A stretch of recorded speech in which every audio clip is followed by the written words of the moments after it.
let's give it a try.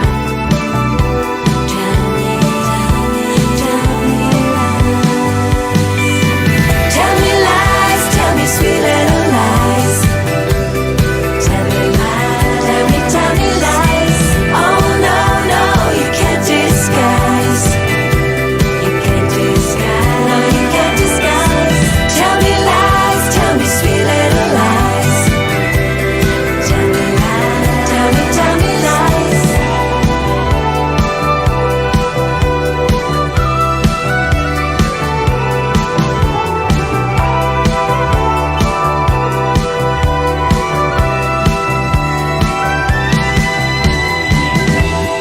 If I could turn the page in time, then I'd rearrange just a day or two. 'Cause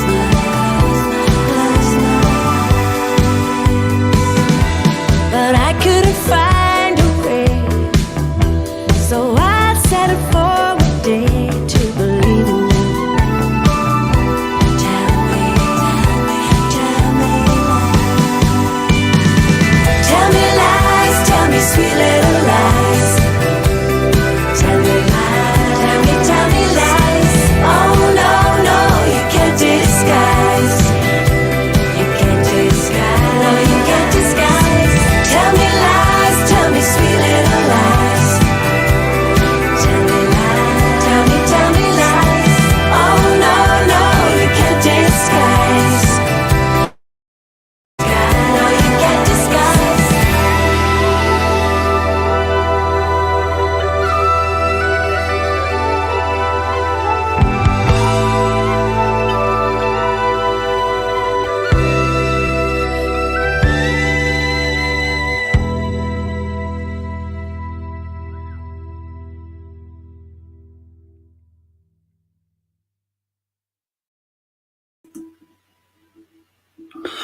Good afternoon, early evening, CodedFriend.001 listeners, morning or whatever, wherever you are in the world. We seem to have a fairly decent international audience. My monitor is showing I'm getting sound through. I'm cool on that.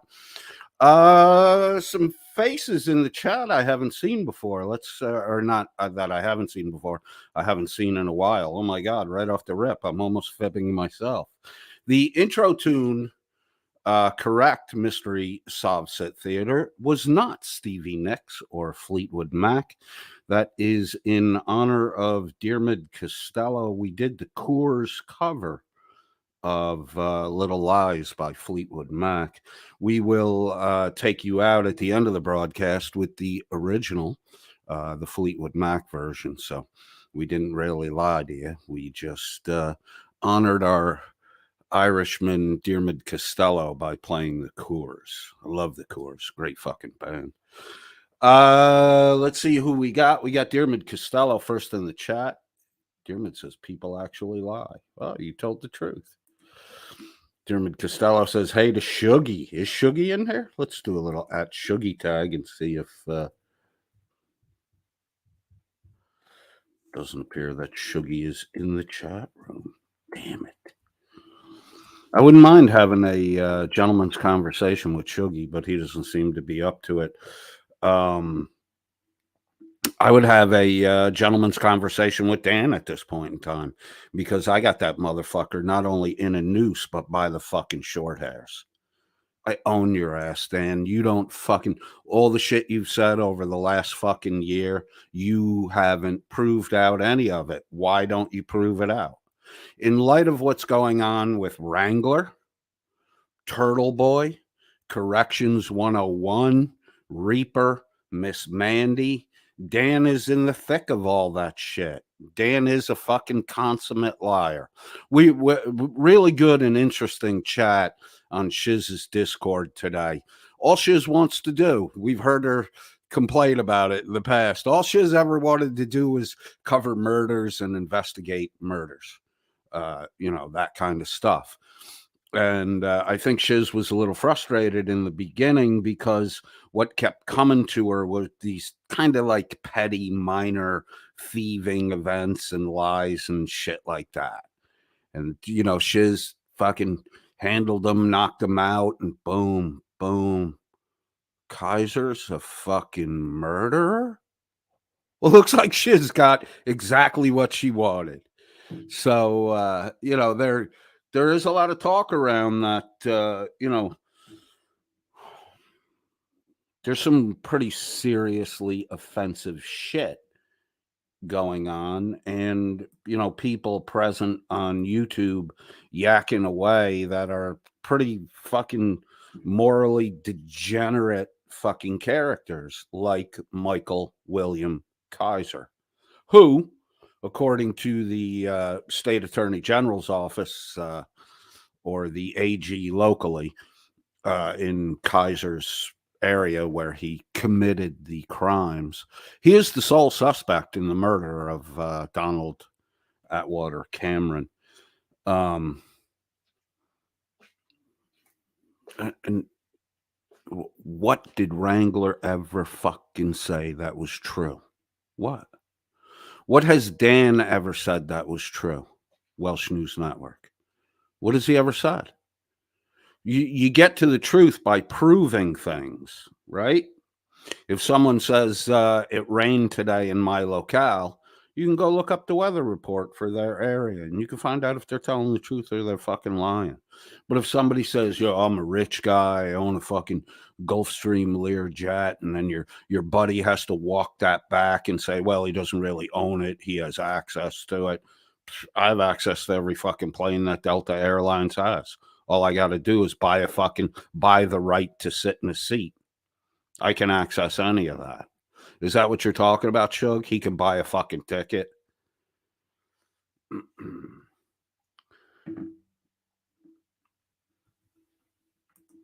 McAddick says, hi, Shuggy, please report back to Dan that I don't much care for him. Nice. McAddick's again. Hey, all NTFG. Dearmid's with us with a fuck you, McAddick's. Shiz altering the fuck you, McAddick's, and puts an LYM. Would that be like you or lick you, McAddick's? Don't get McAddick's overly stimulated, Shiz. He's difficult enough to deal with. And there's a lot of snow up in Canada, so at this point in time, so he might be buried in snow, homebound right now with nothing to do. So the LYM might be too much of a temptation for him.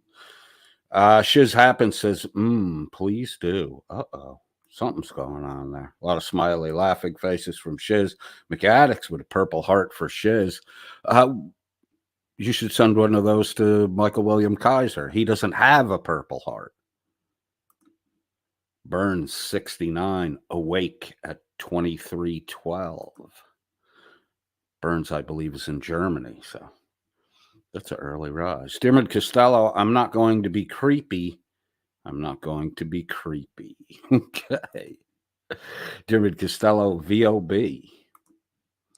Voice of Burns. You're back to your regular name. I saw that nickname. I thought it was pretty fucking funny when I saw it. McAddick says hi to Burns. Sweet Melissa is with us. Says, hey, loves, sends out a heart.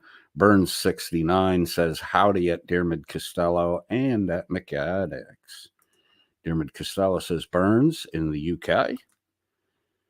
Scotto says, howdy all. Scotto has a dedicated meme room on the Squoze Discord server. For those of you who joined up the other day, you will now be treated to the wonderfully hilarious memes of Scotto as soon as he puts some stuff in there. There is a project on the Squoze Discord server. We are tracking the past historic information on the raffles and the rest of that shit from the Welsh News Network. Here's a question for you.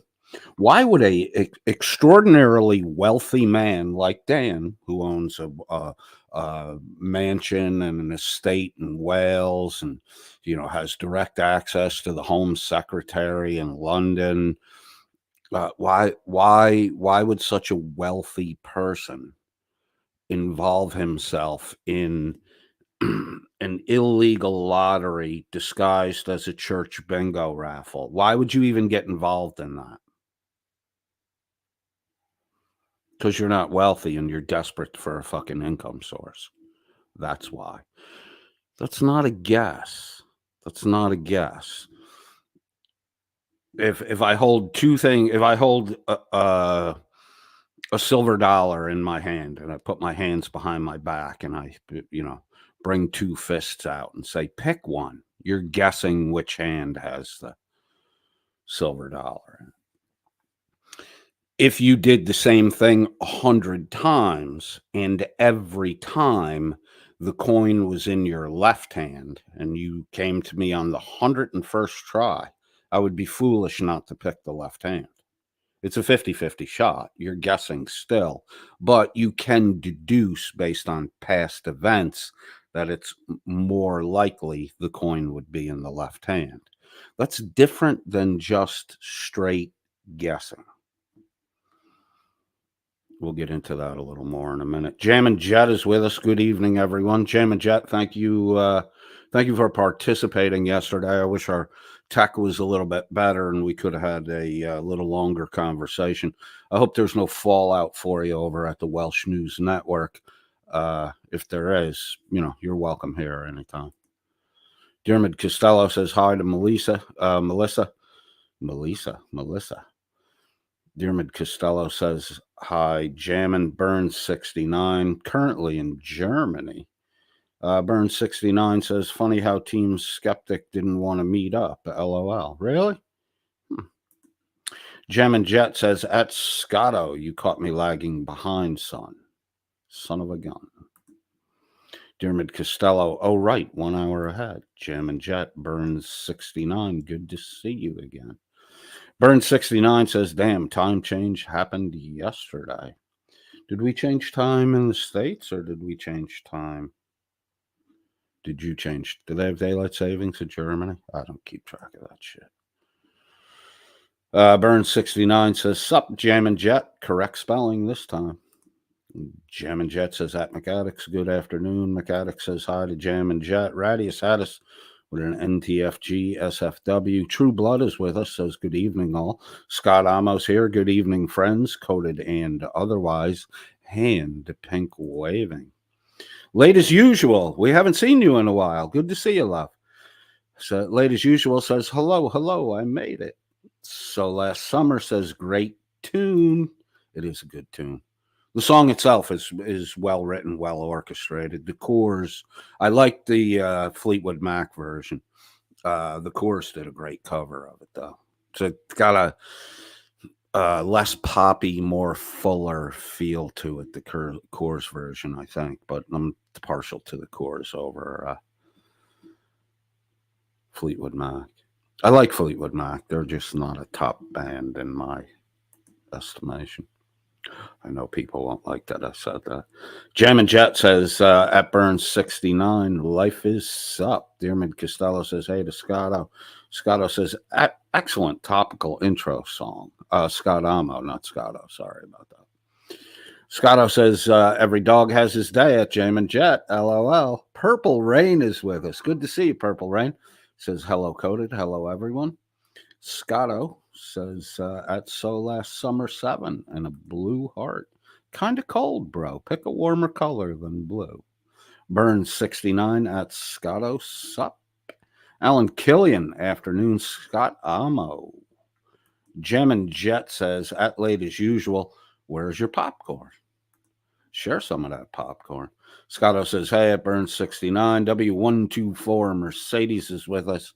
Says hello at Scott Amo and Dermot Costello. So last summer, number 7 returns the blue heart to Scotto and a return on his investment. 2 blue hearts. Late as usual says, still got it. Sunglass smiley face and a bit of popcorn. Dermot Costello says, hey to Mercedes. Jammin' Jet says, at Dermot, the StreamYard is the pro worth it. Jammin', I never used the free, The StreamYard's it's only costing me like $25 a month, so it's it's not crazy, but I think you can do just about everything with the free version that you can do with the paid version. So there might be a little limitation on the personalization, and on the free version, you have to run the StreamYard logo in the upper right corner. Start with the free and then pay up if you want more. That would be the way I would do it. I just paid the $25 to start. Mystery Subsets Theater says, this is not Stevie Nicks. Lies. You caught me, Mystery Sob. I listened to one of your broadcasts last night. I enjoyed it. I was actually at work.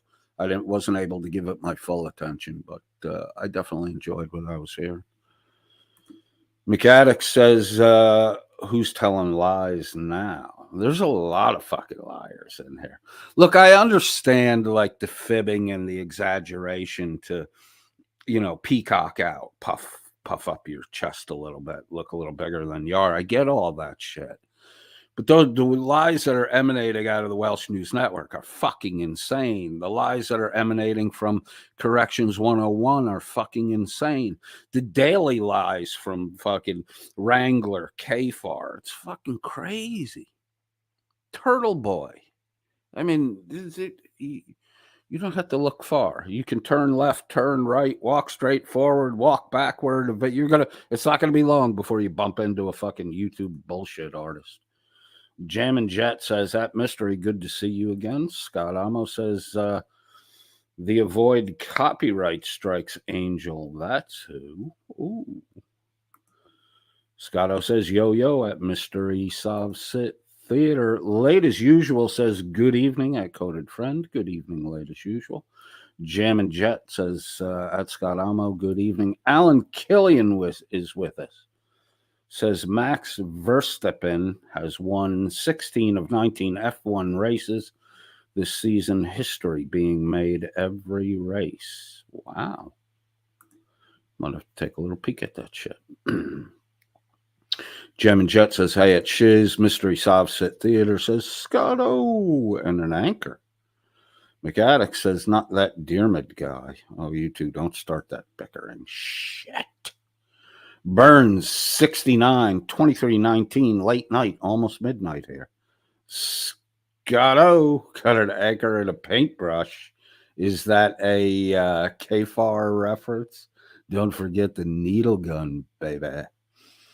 Mystery Subset Theater is apparently getting ready for Christmas with a red wreath bow.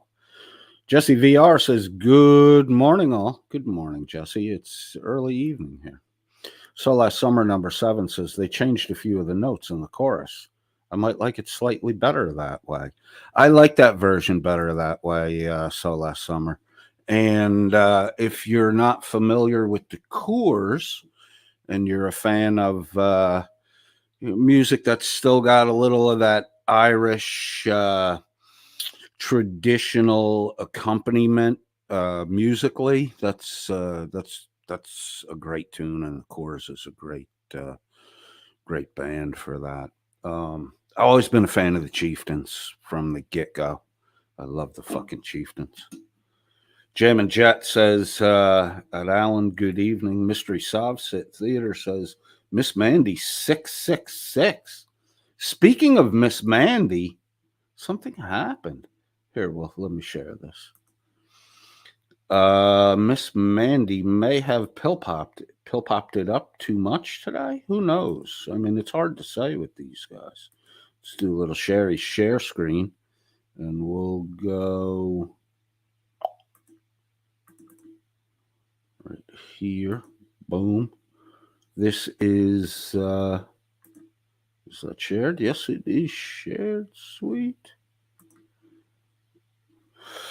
Rescheduled. Mark and Mandy discuss episode 3, the 8 passengers debacle. Mark, the sarcastic law student, says in the comments, hi guys, so sorry. I sort of did a mix of everything and completely got turned around. Mandy asked to reschedule, so I'm going to push this to the same time tomorrow. Pill popping, non-stopping. Somebody took a little too much. 24 hours will be required to recuperate. And then the Mark and Mandy fiasco will continue.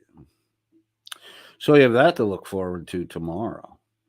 Mark and Miss Mandy discuss why Miss Mandy couldn't make the show after downing too many pills. Dermot Costello says, I was second in the room. Shuggy was first. Ooh, that Shugster. Jam and Chet says, good evening to Alan. Mystery Sov Sits Theater. Miss Mandy 666. I think I repeated a couple comments here. Late as usual says, the common denominator. Alan Killian says, afternoon to Jam and Jet. Jam and Jet says, good evening to Radius Hattis. Jam and Jet, good evening at Summer. So last Summer says, Shiz is murder magnet. Yeah. Maybe that's why Dan avoids Shiz like the plague. Has Dan killed? Dan did say his childhood friend had his brains blown all over Dan's uniform. Did Dan pew his own friend? Remember, we don't know if the uniform reference is Dan's military uniform, if he ever was in the fucking military, or if it was his school uni. Maybe that's why Dan had to leave school at the age of 17 and go into the military. Did you get a choice, Danny boy? So last Summer says, hey to Jet. So last Summer says, Junior.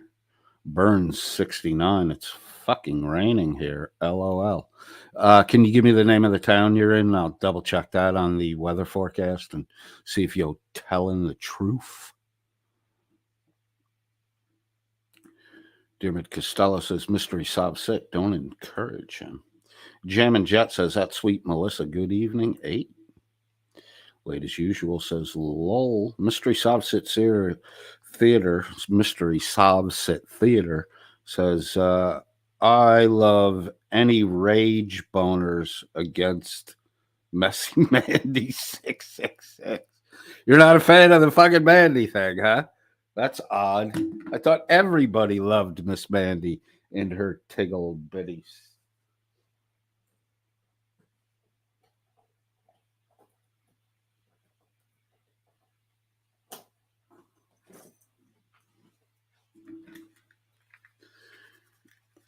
That was a dramatic pause for those of you who are wondering.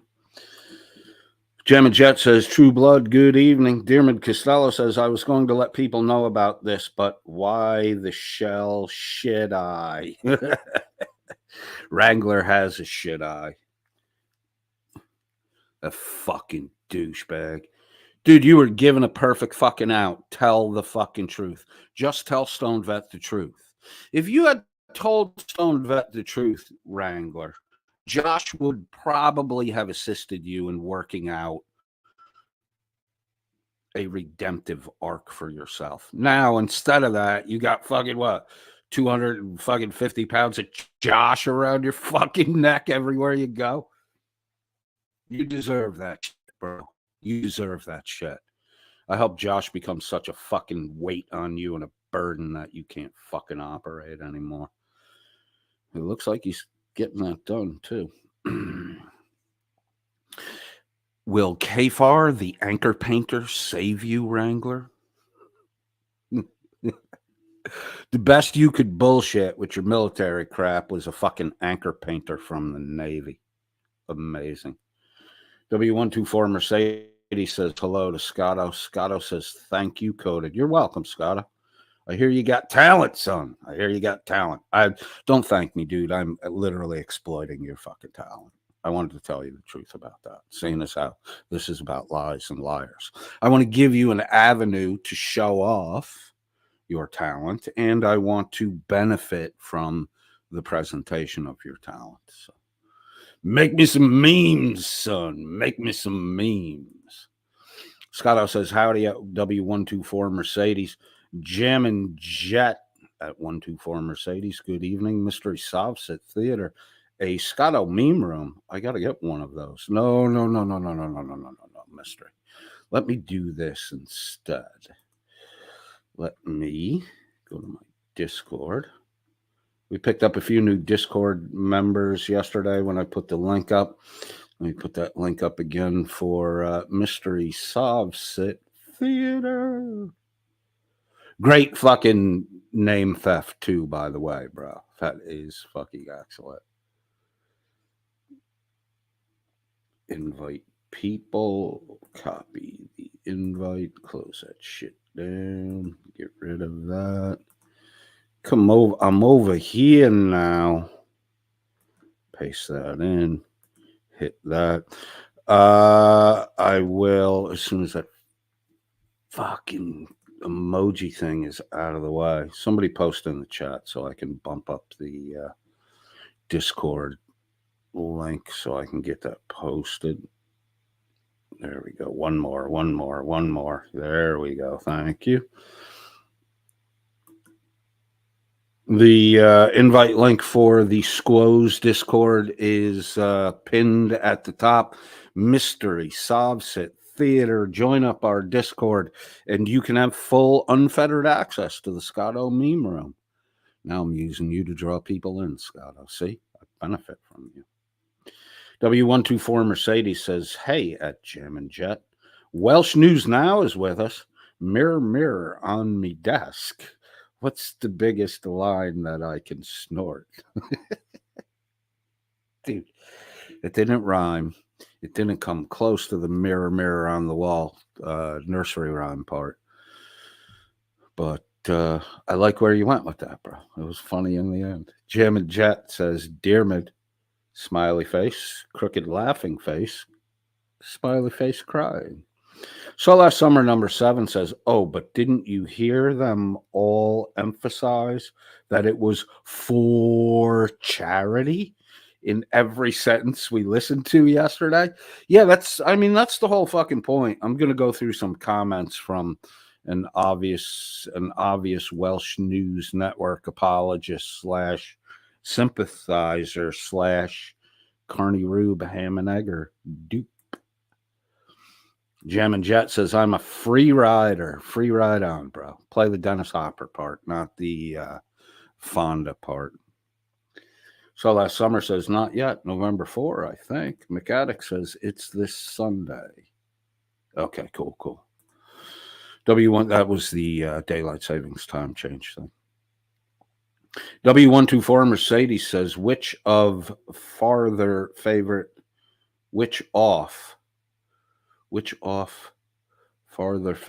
pastime loves the fisting? Oh my God.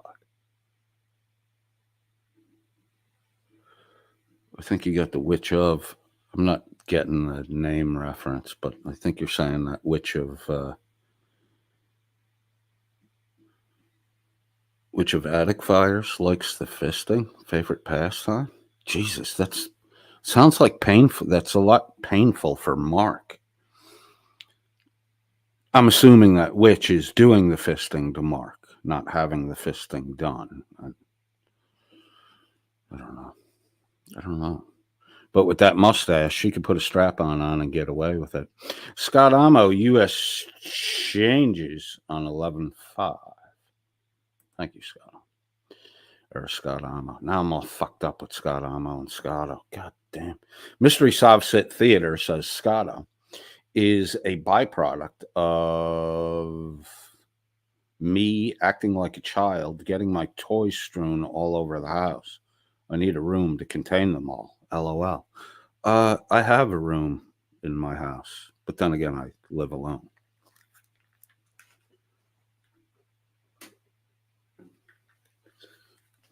Or if you want to believe Merb, I live in my mom's house. Either way, it doesn't matter to me. I'm still alive. Michael Kaiser, veteran warrior and hero, says, is this stream about me? Partly. I don't know. You may come up. We may have already mentioned you. You're kind of forgettable for me now, so Misty-eyed girl said, "Hi, everyone. Nikki Marie is with us. Good evening, everyone. Hope you all doing well." So last summer says, "My bad. The 5th, the burn 69. Gots to be getting some sleep. Have to be up at 5:15. Night all. Go to sleep to the Who tune 5:15. Don't do that. That one's not going to help you get to sleep."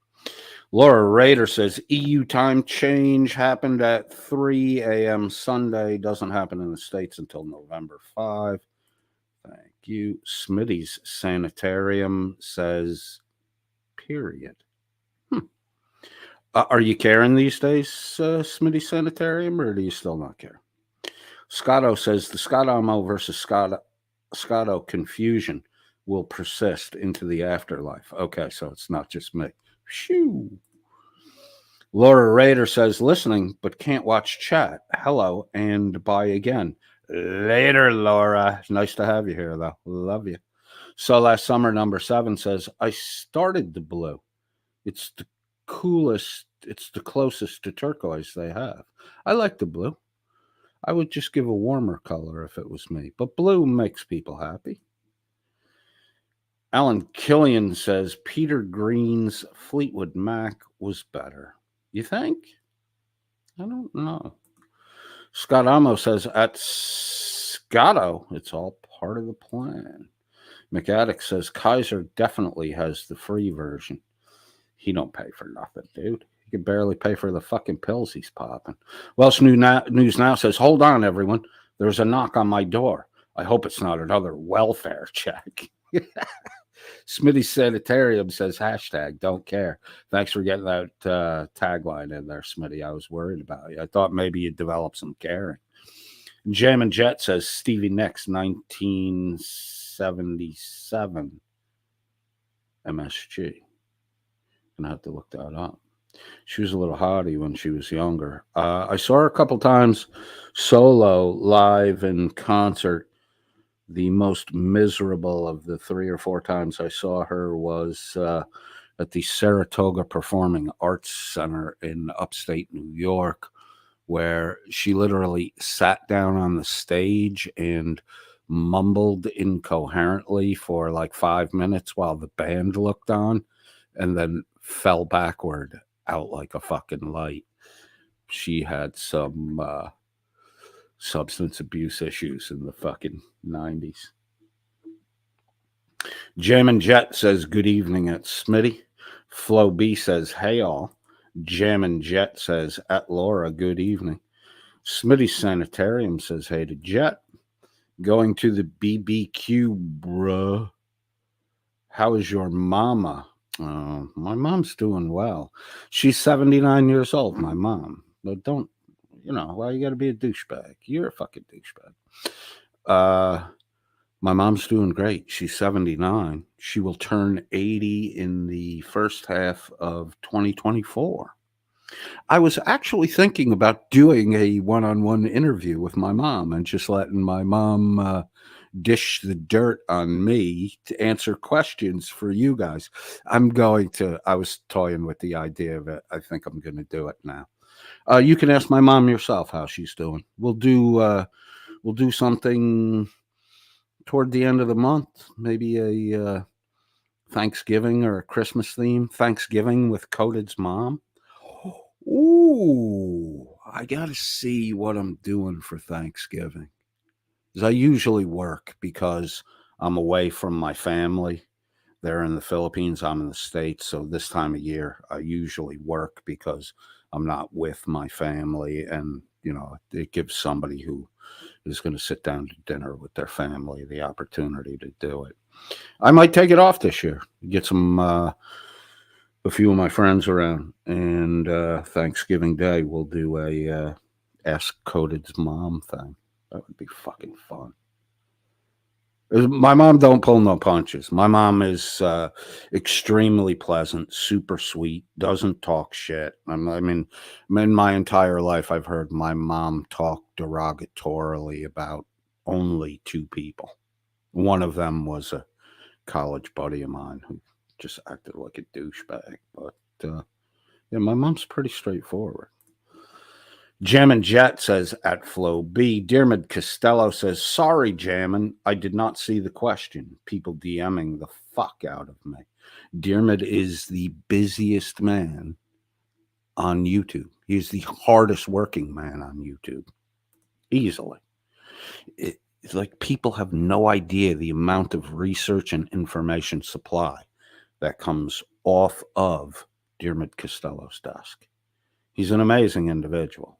He's kind of a pain in the ass and can be a prick once in a while, but for the most part, he's a happy-go-lucky, fucking hardworking man who really puts his fucking nose to the grindstone on everything he does. My advice, walk delicately around Diarmid and don't piss him off. Flo B says, making supper, listening. Can you tell us what you're making, Flo? I might want to come over. Jammin' Jet says, WN at WNN, good to see you. Just for clarification, in case Shuggy's listening or Hank is taking notes. You know, now that Hank is at the point where he can't remember a fucking sentence, you go back to the beginning of the year shit where we're, you know, making fun of Hank and spit it out and all that fucking shit. God damn. Hank has to take notes. He can't remember anything anymore. Wally says, yo, good to have you, Wally. Wally, there is a Discord invite if you got in after that, pinned at the top of the chat. That's for the Squoze Discord, different from the Lemon Squeeze. If you want to join up with that, that would be cool. I did watch a broadcast of yours the other night, and I enjoyed what I saw. Apparently, if you want to dig into somebody's background, Wally is the man to go fucking see. Michael Kaiser, veteran warrior and hero, says, be back soon. The neighbor lady left one of her windows open. We'll go close that for her. You'll have to climb inside so you can lock it and then go out the front door. For you, Michael, it would be better if you left out the back door. Jammin' Jet says, good evening at Wally. So last summer, number 7 says, I'm too anxious and lazy to bother keeping up with lies. So I stick to the truth that I'm incredibly boring. So I don't have to remember anything. It's a good plan. The majority of people tell the truth not because they're inherently honest, but because it's a matter of convenience. It's just easier to tell the fucking truth. I mean, most people learn that one by the time they're 8 or 9 years old. That's what that whole age of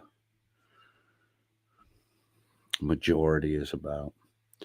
When you 8 or 9, between 8 and 10 years old is customarily, culturally, where males especially are expected to be able to differentiate between truth and lies, at least with the information that comes out of their own mouths. Diarmid Costello says, fuck you, mechanics. Wally says, evening. Smitty's Sanitarium again would like everyone to know. Hashtag Schmitted don't care. Wally says, I'll be live with Stone Vet at 9:10. Sweet. We got a hard out at 9:10. It's 7 o'clock. Yeah, we got plenty of time. Nice. Hit my Discord, Wally. I'd like to be able to have access to you and chat with you if I can. Diarmid Costello says, hey to Wally. Going to the BBQ, bruh. Says, I have no idea what that shit is. What are those little things right there? You love brackets? Okay. Wally says, Irish, I was drinking a whiskey right now. Oh my God, Wally, don't have more than 2 around me. Merb will be all over me if you have 2 or 3 drinks while you're listening to me. Oh my God, Merb will hate me for that. Jammin' Jet says, at Wally, great, I'll be there. W124 Mercedes, waving at Flow B. Wally and Diarmid Costello, sup? Going to BBQ, bruh, says, I respect Shuggy. Going to BBQ, bruh, I used to respect Shuggy. I used to respect Shuggy a lot.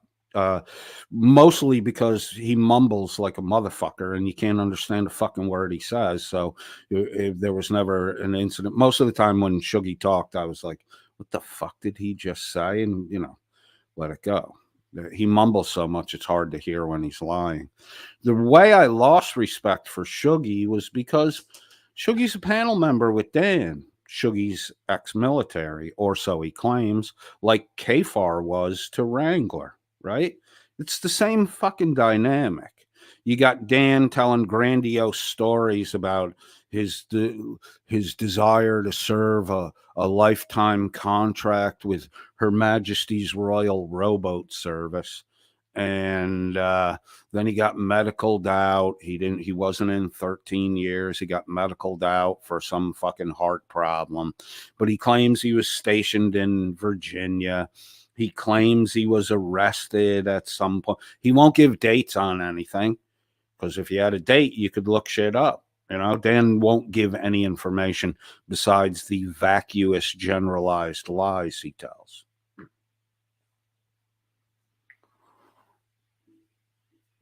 Dan was apparently arrested the same way the Norfolk Four in Virginia were arrested, tried, convicted, jailed, and then an honest police officer came along and told the truth. Dan tells that same story as though it happened to him. He's a fucking liar. Dan's best friend from home, who was in the British Army while Dan was in the British Navy, was supposedly shot at such a close proximity to Dan that Dan's childhood friend, who was in the Army while Dan was in the Navy, had his brains blown all over Dan's uniform. And that's exactly how Dan said it. It was the worst day of his life. Dan won't, of course, give any date, or Dan won't even reference the year that this event happened. That's how guarded he is. And Dan's excuse is, I don't want to put the family through anything. Well, why'd you bring it up? It's the worst day of your life. Their son got killed. You're talking like something happened to you, Dan. You're playing the fucking victim. You want to cultivate sympathy. You want to cultivate sympathy for yourself because someone else died. That's just a shitty fucking woe is me victim mentality. And you're fucking lying about it, Dan. Diarmid Costello drops a link for Stoned Vet. Diarmid Costello says, Wally, I have a little thing you might look at for me. Ooh, Diarmid, that sounds a little weird. W124 Mercedes says, hello at Laura Red. Welsh News Now says, Jimbo, is that baguette in your pants? Or are you just happy to see me? Is that a baguette in your pants? Jimbo, is that a baguette in your pants? Or are you just happy to see me? Welsh News Now is a dirty boy. Late as usual says, them pills will get you every time. They get Miss Mandy every fucking day. Smitty Sanitarium would like you to know that he just does not fucking care. Thank you, Smitty. Your contributions are amazing. Going to the BBQ, bruh. Says, Coded is a dick who lives with his mama. I wish my mom would move in with me because she's 79 fucking years old and she lives in her own house. My father passed away a year ago, 4th of July. My mom lives alone at 79 years old with the shit going on today. And, stuff like, especially since I've gone over the fucking Wrangler shit where he targets elderly fucking women going to the drugstore and breaks into their fucking cars or houses when they come out with fucking pain medication. Yeah, man, I fucking worry about my mom. I want her to fucking move in with me. I don't want her in a home alone. And if my mom moved into the house I have, I'm not here 6 months out of the year. So I get to see my mom half the year. Perfect. She lives in my house. I don't got to worry about it being empty when I go over to the Philippines. I can then take my mom's house and put a renter in it and get between $1,500, $2,000 a month for the rent.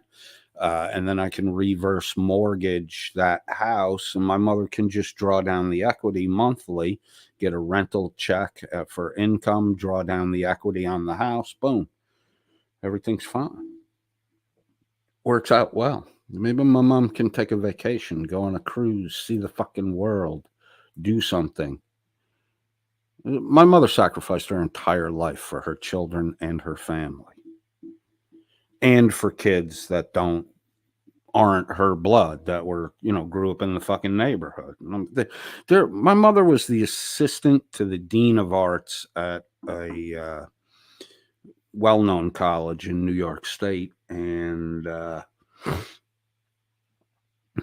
my mom retired from that when she moved down. My parents moved down to Georgia in the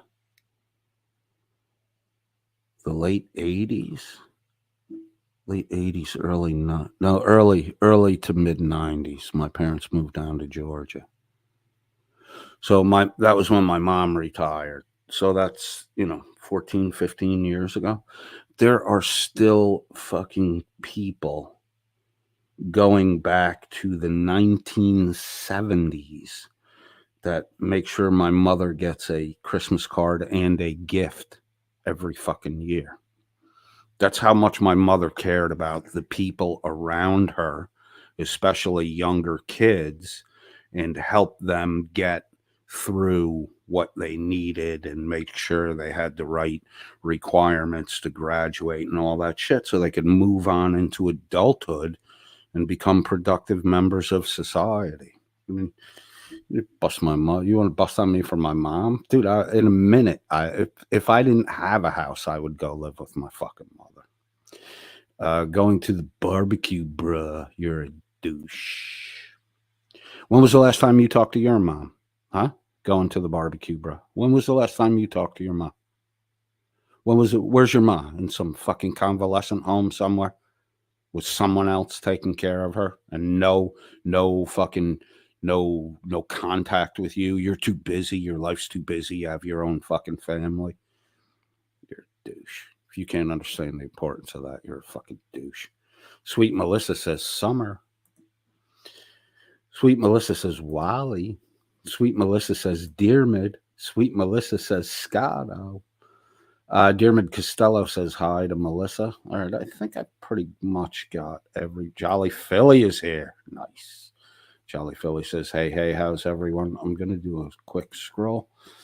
AP is with us.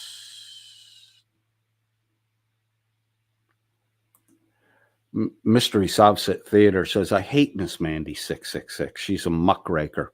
Not only is she a muckraker, like I can deal with muckrakers. Muckrakers, they can be used in a useful way.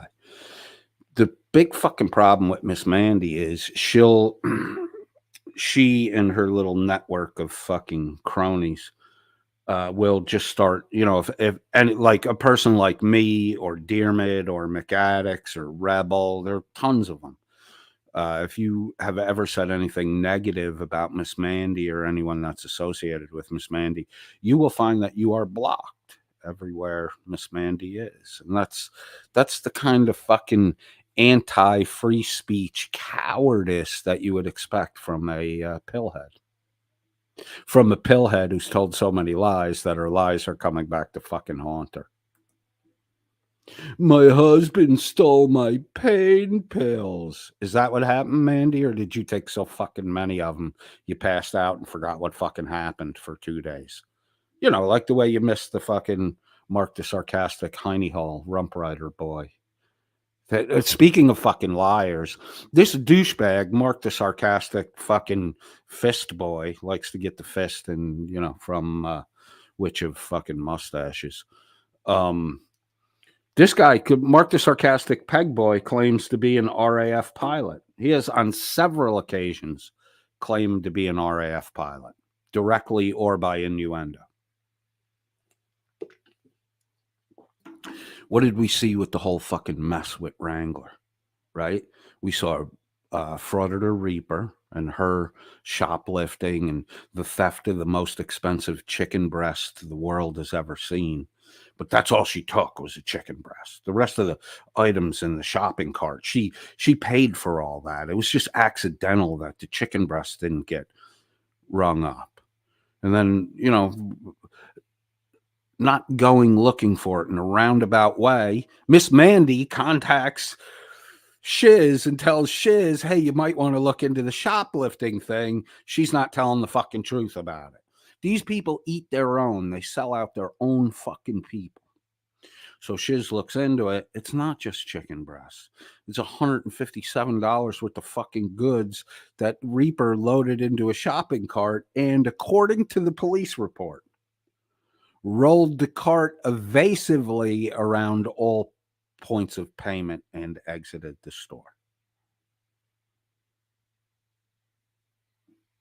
Straight up fucking lie. Oh, I told my listeners what happened. No, you fucking didn't. You made up a lie as a cover story to try to deflect before the truth came out. So you had Frauditor Reaper, you had Corrections 101, you had Wrangler, you have Dan, you have Miss Mandy. All these people are associated.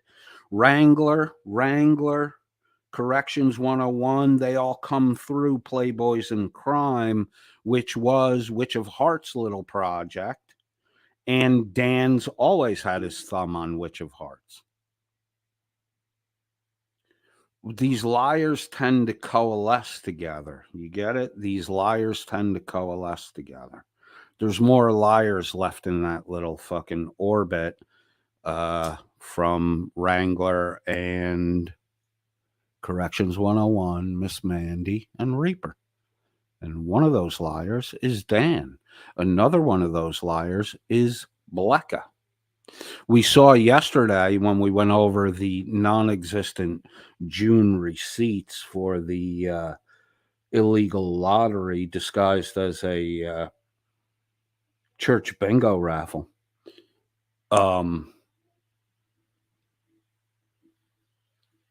There was no receipt shown whatsoever. None at all. There was 6 columns, 2 6-column entries in a spreadsheet that was blown up so large you couldn't see any of the other information on the spreadsheet, if there was even any information on the other information on the spreadsheet. This is just shit Blecka threw in an Excel spreadsheet, and they're trying to push it off as a fucking receipt. We saw they didn't calculate the 30% withhold. We saw that. Dan says he's matching, but we never saw. He didn't reimburse. He didn't match the 30%. He matched the amounts that Blecka put on a spreadsheet. They converted all of the foreign currencies to US dollar. Why would you, if the money was going to Dan, in Wales, then you would have calced on the British currency. But the money's not going to Dan, it's going to Blecka. Blecka's holding the money. Get it? Blecka's as involved as Dan is in the lying and the deception.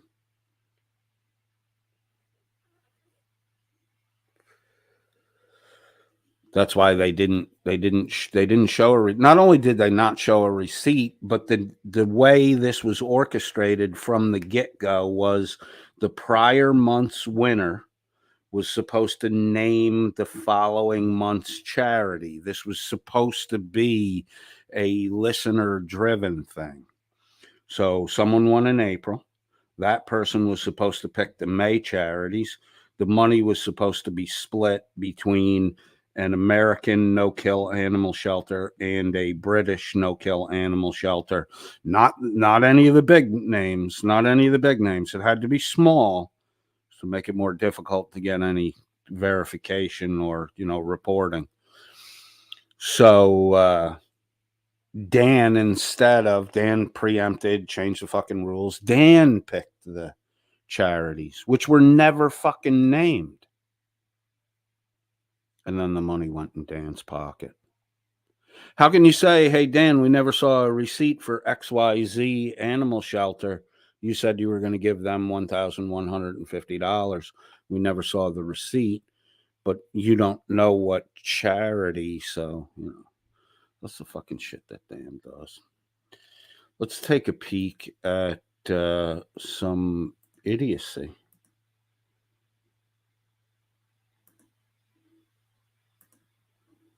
This is the comment section from yesterday's broadcast. This is 310 views. Coded Pulse was the name of the broadcast. And this was on October 29, 2023, 2 days ago. So, Just Benj 40 left a comment in the post-stream comment section, and it asks, do your viewers understand that anything you say about WNN is strictly opinion?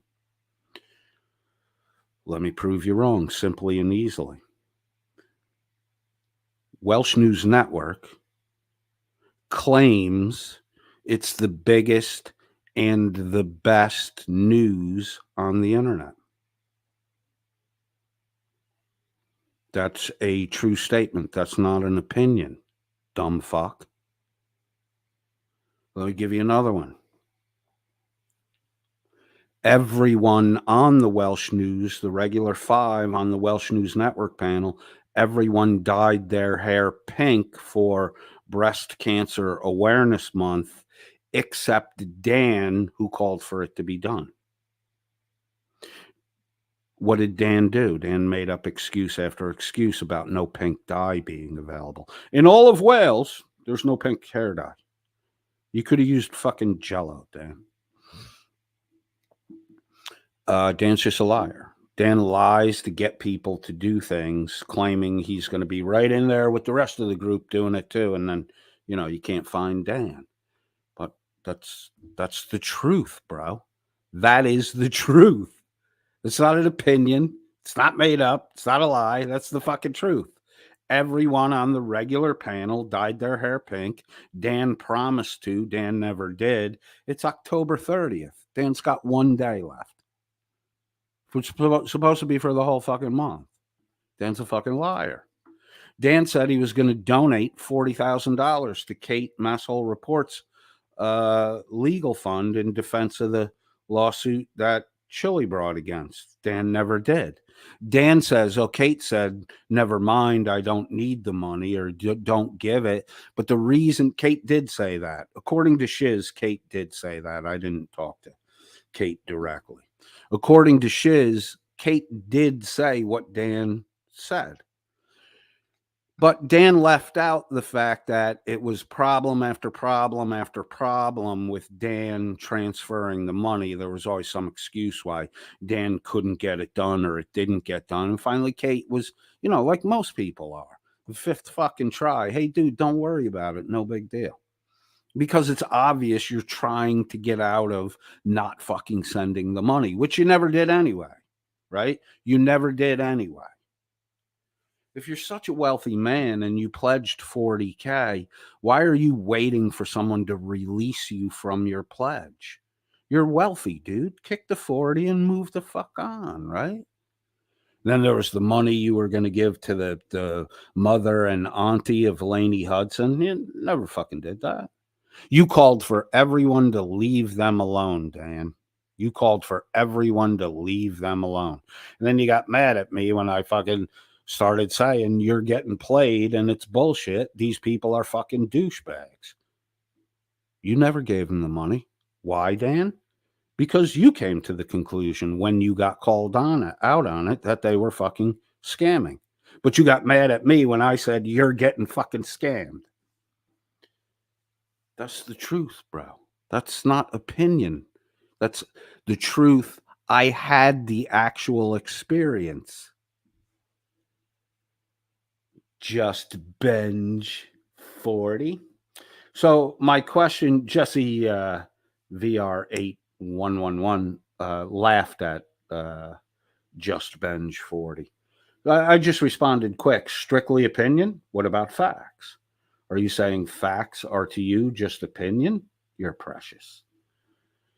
I mean, if it's daylight out and I say the sun is shining, the sun is shining. You need a paper receipt? Look out the fucking window. It's not an opinion, it's a statement of fact. All you people want to do this. Not all, but a good portion of people who follow liars and who actively practice lying want to reduce everything to mere opinion, because in reducing it to mere opinion, you get away, you get out of, you escape that pesky truth aspect. The truth is, Benj, just Benj 40. The truth is, Dan's made a lot of fucking wild claims about himself, and he has never proved any of them. The truth, Benj, is that we're experiencing an atmosphere in our little corner of YouTube where people are just making shit up and telling fucking lies like crazy.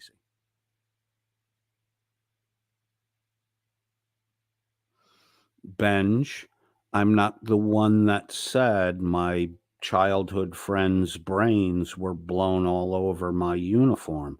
I didn't say that. I didn't force Dan to say that. I didn't ask Dan to say that. Dan put that out there to make people feel sorry for him. It's manipulative. Fact. It's manipulative. Fact. That's not an opinion, that's a fact.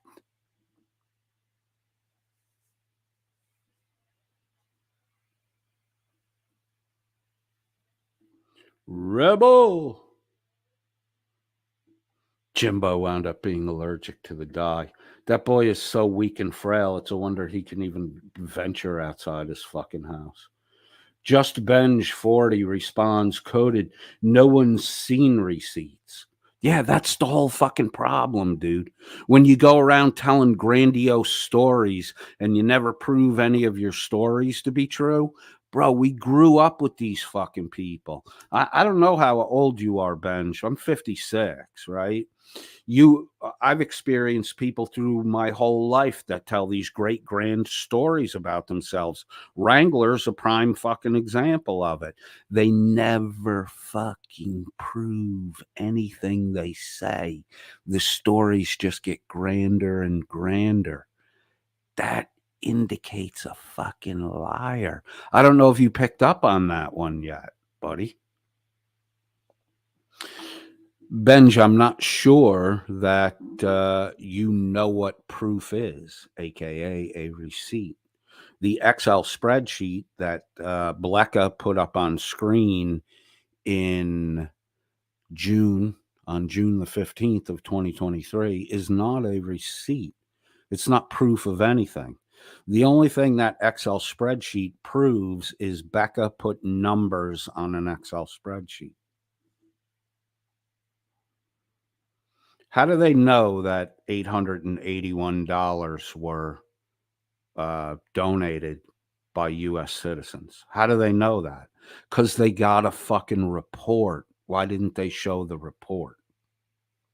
Why didn't they show the report to prove the number that's on the Excel spreadsheet? Because the Excel spreadsheet number doesn't mean shit without the statement that shows that that's the amount of money that came in. Why is that so hard for people to fucking understand?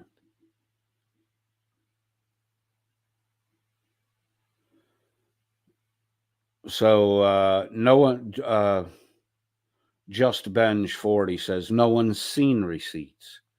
You guess that he's never served in the military. You guess he's poor. You guess he lives in a council house. Common theme is you guess. Bro, did you show me proof that I guessed, or did you just state that I guessed?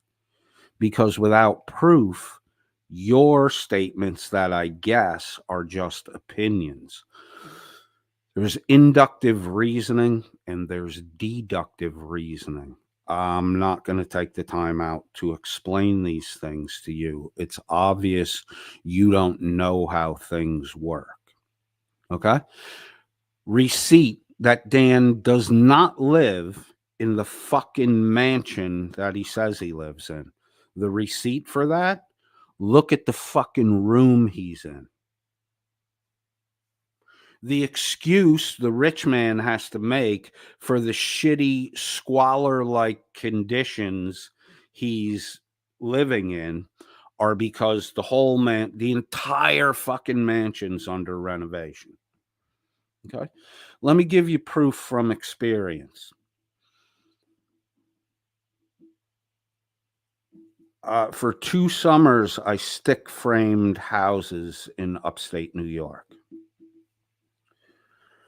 The company I worked for in the 3rd season branched out into renovations and remodelings. Every time we remodeled a house, before we went in and did any remodeling work, we situated a portion of the house where the residents, mom, dad, 2 kids, could have kitchen access and living, bed, couch, television, right? Mom, dad, the 2 kids, everybody sleeps in one fucking bed for the time that the renovation's going on. The couch is set up in the same area, the TV's in there, and then you plastic that completely fucking off. That happens before you start building. You set up the area where now Dan's been in this shitty fucking squalor for a year. For a year, bro. Right? Maybe Dan can't pay for the renovations he started. Well, after a year, why aren't the renovations done before the renovations started? Benj, why wasn't suitable living situation set up? Why does Dan look like he's living in a fucking woodshed in someone's backyard?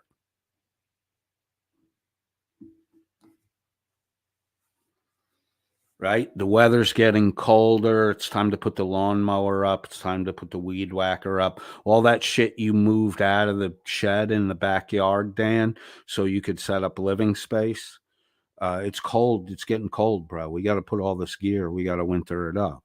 And then this big plastic piece dividing the fucking woodshed in the back is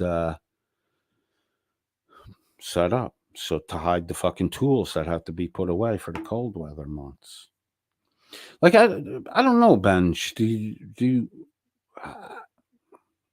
Does everyone, like, are you a child? Do you have real adults that take care of all your shit for you so that you don't have to realize that there's a seasonality to the year? And when you're a homeowner, especially an estate owner like Dan claims to be, there's a lot of equipment and gear you need to have to maintain the property. And when the cold winter months come, you put that shit inside in the shed, winterize it, protect it from the elements until the warmth comes again.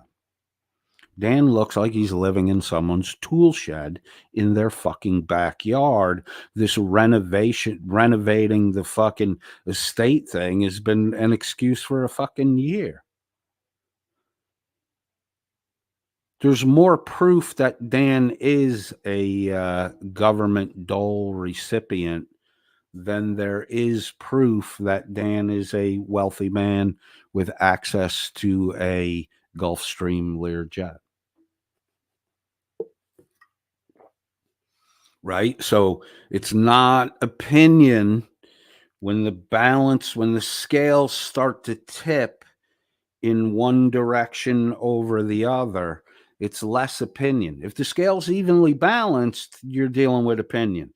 If the scale's weighting on the fucking not wealthy side, it's not opinion anymore. It's not even an educated guess. It's the accumulation of factual evidence. Dan shows no evidence of being a wealthy man. Look, there's one person who's tracking Dan's. It's hilarious. Dan is a fucking gold mine. The group I'm working with is just fucking head over heels on the whole Dan thing. Like they shifted the focus of what they shifted. We all voted. The original 5 of us voted on it, but the focus shifted away from Chili and toward Dan back in February of 2023 because Dan's propensity to lie and to tenaciously hold those lies and to do everything in his power to guard those lies from being unveiled was interesting. The original group that started codedfriend.001, Dan was a wealthier pot of information, day-to-day data, reactionary data regarding a fucking liar, regarding a man who habitually fails to tell the truth. Who is the man surrounded by? This is more, see, it's not opinion. It's the accumulation of data. The data is synthesized and a conclusion is obtained. That's not opinion. We weren't even initially looking at Dan. I ventured into taking a peek at Dan because of the way he, uncredentialed in the legal field and a non-US citizen, a foreigner, how he was so sure that Merb was the dumbest fucking lawyer alive and fucking just an idiot, stupid fucking person, right? Merb ain't that. Merb is definitely not that. And when it comes to the law, Merb knows what the fuck he is talking about. Merb and I have a little squabble going on some fucking alcohol bullshit, right? My goal was to create an awareness of the overconsumption of alcohol. Merb's objection to what I defined an alcoholic as just sent Merb went out and started building billboards announcing awareness of fucking alcoholism on my behalf, thinking he was getting the better of me.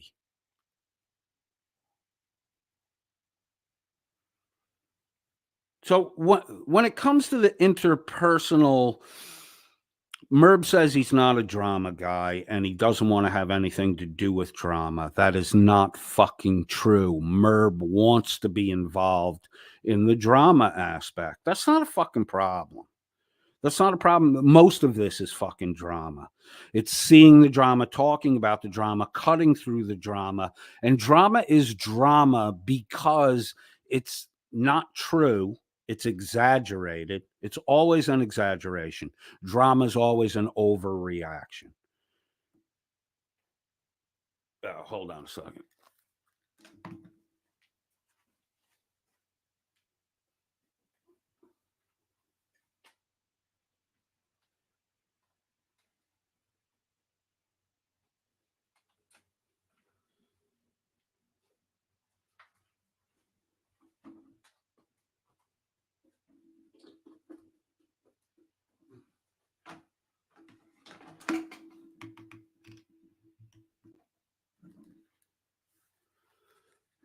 I don't know if you can hear me right now. Check, check, check. I gotta.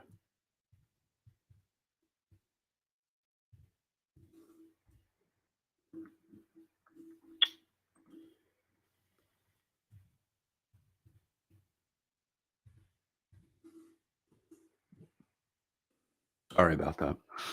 I neglected to plug in my battery pack. I'm not near an outlet. Drama's always an overreaction. It's always an emotional overreaction to an incident. The whole victimization mentality where something happened to your child and you're pretending that you were hurt by it. Or making the incident less about the hurt to your child and more about the hurt to you. That's emotional. That's an exposure of fucking a pretty selfish attitude, people who have it. There are people who do have it. I mean, there's a whole fucking syndrome in psychology where a parent will poison and weaken its own child to perpetually keep the child sick so that they can garner sympathy from others. I mean, it's a real fucking human thing. You cannot just ignore it and not factor into your observation of reality that there are individuals in the world who will actively harm people close to them in order to get sympathy from others because their dependent child is ill, so mom gets treated specially. It's fucking weird.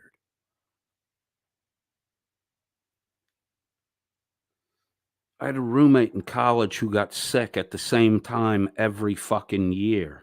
And every year when he got sick at this period of the year, he would go home and we wouldn't see him for a week and a half. And then in the third year, one of my other roommates was like, "What are you fucking homesick again?"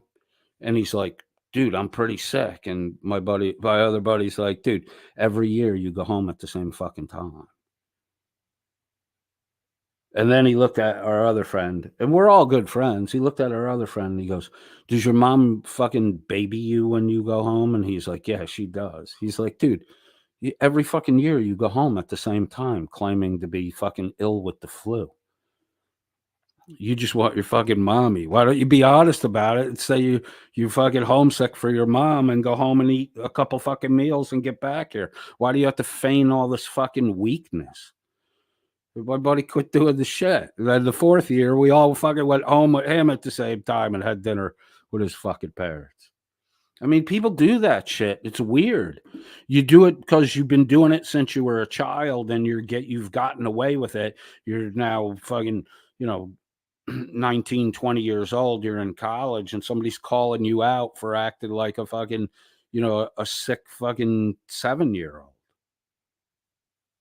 People love that shit. There's a significant portion of the population that loves when other people feel the need to treat them delicately or specially.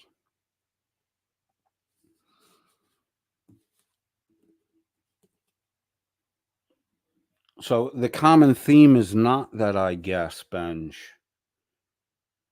It's either deductive or inductive reasoning.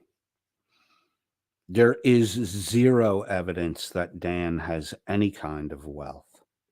There is zero evidence that Dan gives raffle proceeds to named charities. There is no receipt for that. There is no evidence of it. There's evidence. This is what there's evidence of.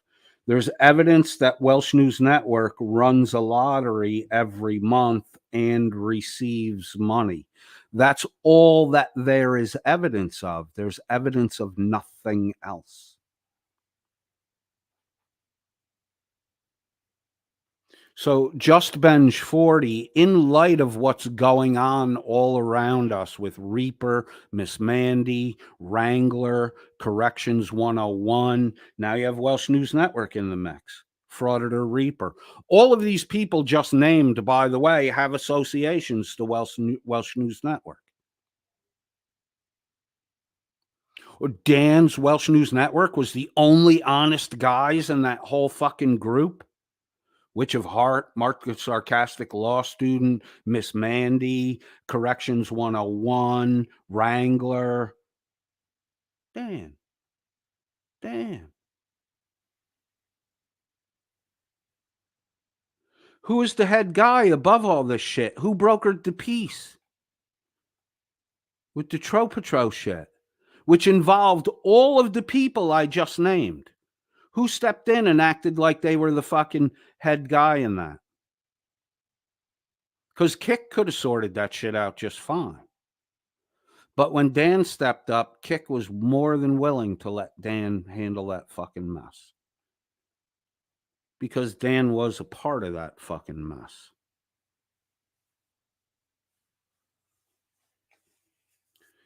Ben, you seriously got to ask yourself why a guy with so much wealth would be spending 7 hours a day on intrigue drama on YouTube in order to run a illegal lottery disguised as a church bingo raffle and take in money for it.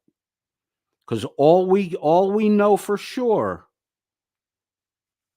Just Benj, is that WNN is running a raffle and they are receiving money. That's all we know for sure. What happens to that money, we don't know. We didn't see any proof. And what we saw is kind of very fucking weak and should leave most people scratching their head and asking themselves, why is that what they're showing me? Why is it when it's supposed to be completely transparent? Why is it that the only thing I've seen is 12 entries in a Excel spreadsheet with all surrounding information other than those 12 entries in the spreadsheet being censored so I can't see them? Why aren't you asking that fucking question? There's no one at Welsh News Network except maybe Verbo Boss, who's rumored to have split from WNN over this fucking bullshit. There's no one at WNN who's saying, where the fuck are the receipts?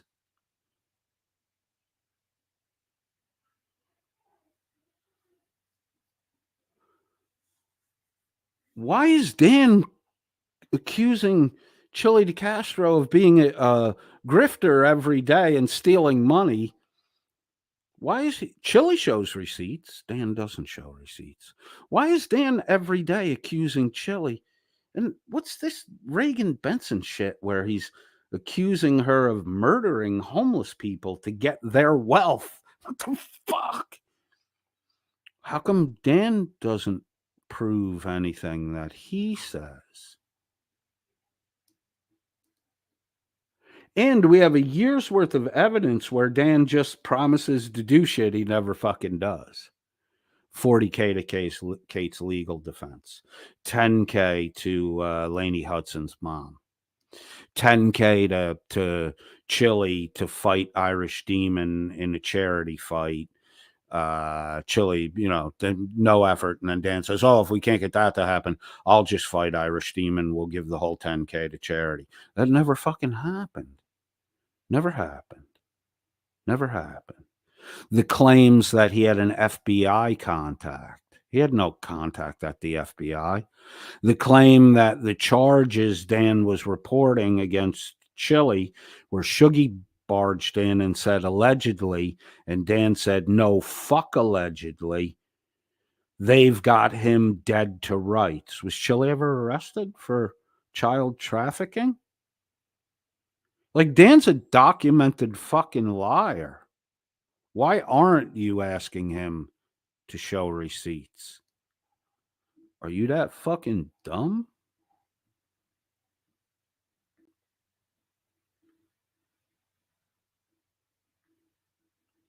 My response to Just Benj 40 was, why would a man of wealth break the law to run a lottery grift and expose himself to criminal charges?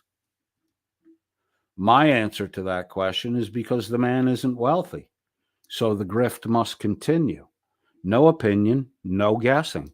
That's a simple fact. Just Benj 40 responds, good question. What criminal charges would those be? Well, when you break the law, you commit crimes. I'm sorry, you're jealous. It's a sock account. I'm talking about Dan the whole fucking time, and the pronoun we is used here. This is a fucking sock account. We choose to donate to a worthy cause. And it's case, and in case you're as slow as I think you are, he pays this 30% YouTube takes. Bro, it's like you, holy fuck. We went through it. He didn't match the 30%. He didn't even account for it. They didn't even talk about it. They converted the raw native currency into US dollars and then matched that amount. There was no breakout that showed what was Super Chat in the 881 donated in US currency. There should have been 3 numbers totaling 881. PayPal, membership purchase, Super Chat. The only thing that's subject in the 881 to the 30% match is the Super Chat donations. So those should have been broken out and stated individually so that the 30% could have been shown to have been matched. The 30% was not shown to have been matched. And you're here claiming that Dan matches the 30%. Just Benj 40, that's only your opinion. You're guessing that Dan matched the 30% because not only did Dan not even talk about it in what we covered from the middle of June, Dan didn't even talk about the 30%. Wasn't even fucking mentioned. Total numbers were shown. So if the 881 was all Super Chat money, he should have calculated 30%. What he needs to calculate is not 30% of 881.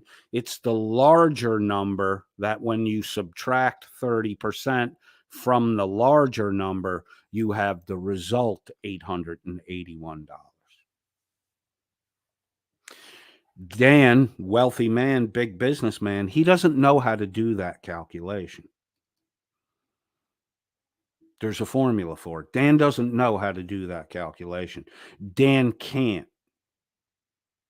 Because Dan can't figure out what number minus 30% of itself equals $881. Dan doesn't know how to figure that out. Dan can't calc the 30%.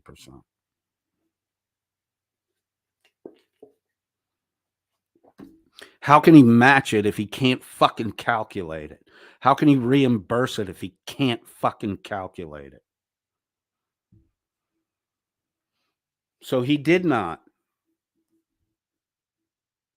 And in case you are as slow as I think you are, he pays the 30%.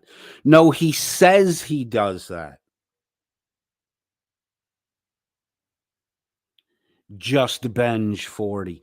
He only says that he does that. He never shows you any proof that that was done. He didn't even show you proof that the $1,150 he calculated as 2 payments, $1,150 would be donated to a U.S. non-kill shelter, and $1,150 would be donated to a UK non-kill shelter.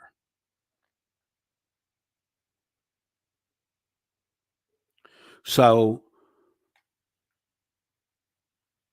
he didn't even tell you what shelters were getting donated to.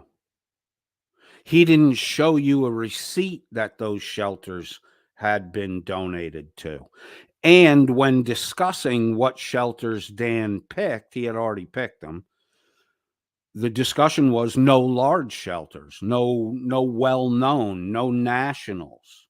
It's too easy to check on that shit. So, Just Benj 40, you saying that Dan, you're calling me slow, and then you're stating something that you have no fucking proof of, that Dan matches the 30% withheld from the Super Chats. Just Benj 40, even though you seem, by using the pronoun we, you seem to be part of, the maybe a tighter knit circle. That's why you're here to defend this shit. Or you're just a fucking sock account. You have no proof Dan gave the 30%. There's no, but you don't even know what the 30% amount, you're not even able to calculate it. You're not able to calculate it because there's no breakout for the amount, any amounts donated by PayPal. And there's no breakout for subscription buying. There's been a lot of membership buying. Sorry. There's been a lot of membership buying going on. The membership buying totals aren't subject to the 30% withdrawal.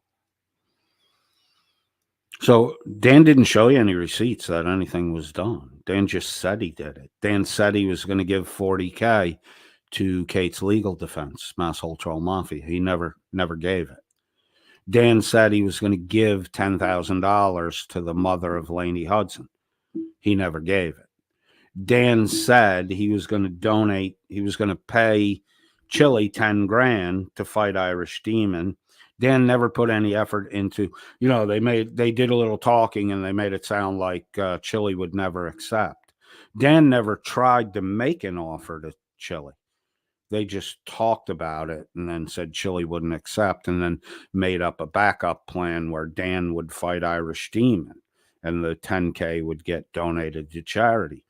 That would have been a fucking really easy one to pull off. Dan's in Wales, Irish Demons in Ireland, easy get together. It never happened. And $10,000 never got given to charity. But Dan created the buzz like, hey, come look at Dan because, he's a good guy. He's gonna do these events and give money to charity. It never fucking happens, man. The money never gets given with Dan. Are you fucking missing that? What do you mean he matched the 30%? Take it out by YouTube, you dumb motherfucker. You liar for him. Go ask him for a fucking receipt. Bring back some proof that Dan made a fucking payment of any kind, bro.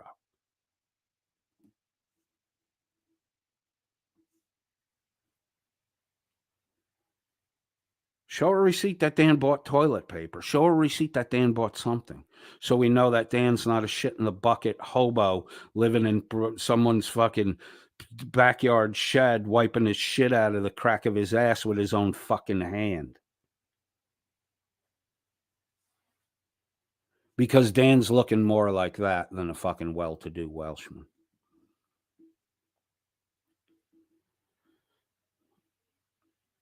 My response to Just Benj 40 is, stupid.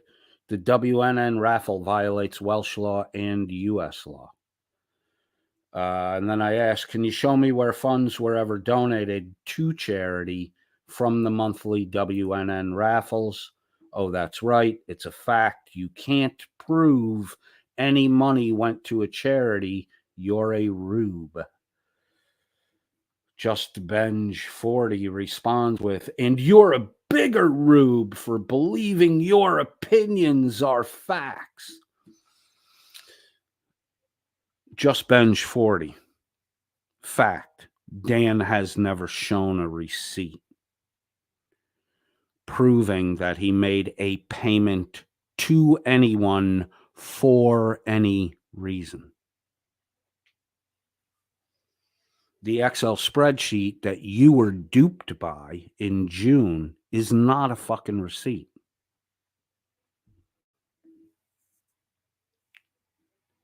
That's not an opinion.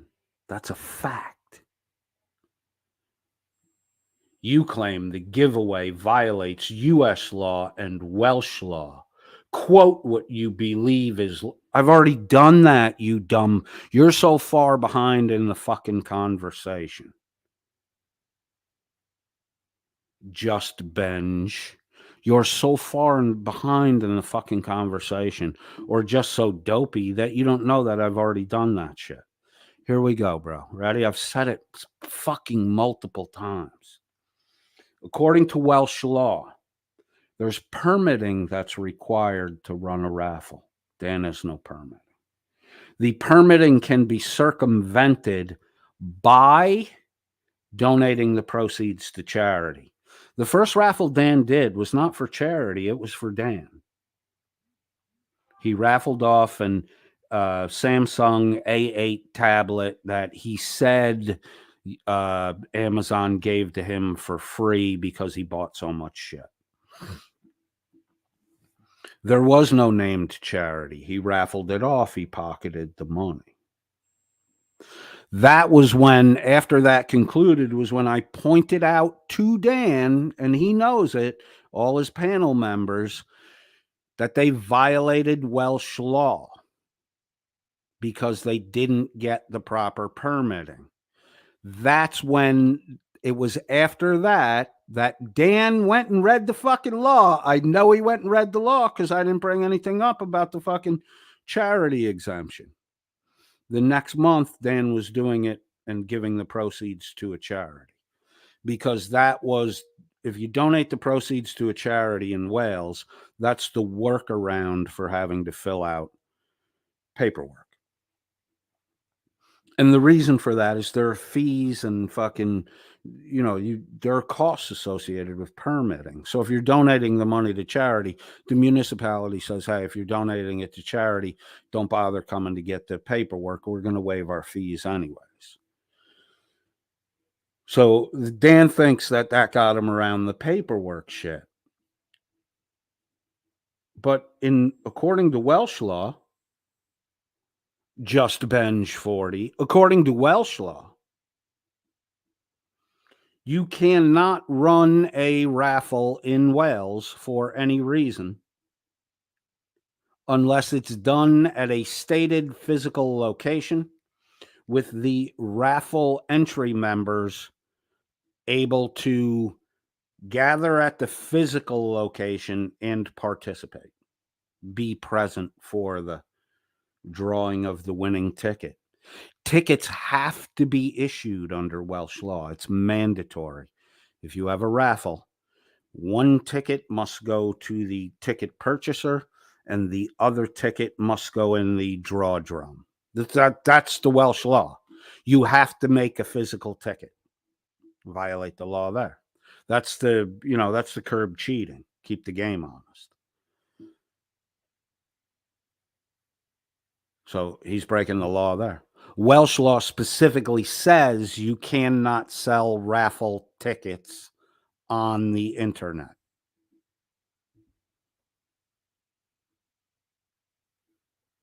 U.S. law says that the IRS treats raffles as lotteries. They are considered gambling in the U.S. That's why churches do it, because they have a tax exemption. The IRS considers it gambling, and the proceeds from the gambling, if you want an electronic device or if you want whatever you want, you have to state the value of it on your tax return and claim it not as regular income, but as proceeds from gambling, which is taxed at a higher rate. Dan never fucking disclosed any of that to his audience or the recipients of the prizes. Like the U.S. citizens who won prizes are completely fucking unaware that they have to claim the value of the prize on their tax return specifically as proceeds from gambling. They're not even going to claim it. And then they're going to run the risk of fucking getting themselves in trouble. Dan doesn't give a shit about that. Dan doesn't care about following. Despite Dan's bitching about Chili DeCastro on a daily basis, Dan doesn't give a shit about the law, the rules, or following them. You don't see that hypocrisy? You're blind to it? It's amazing to me.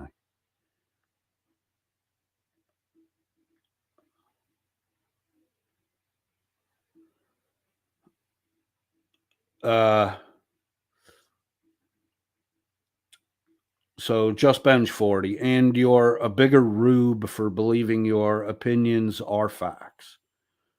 No, I don't believe my opinions are facts. I believe knowledge is a true, justified belief. That's epistemology 101.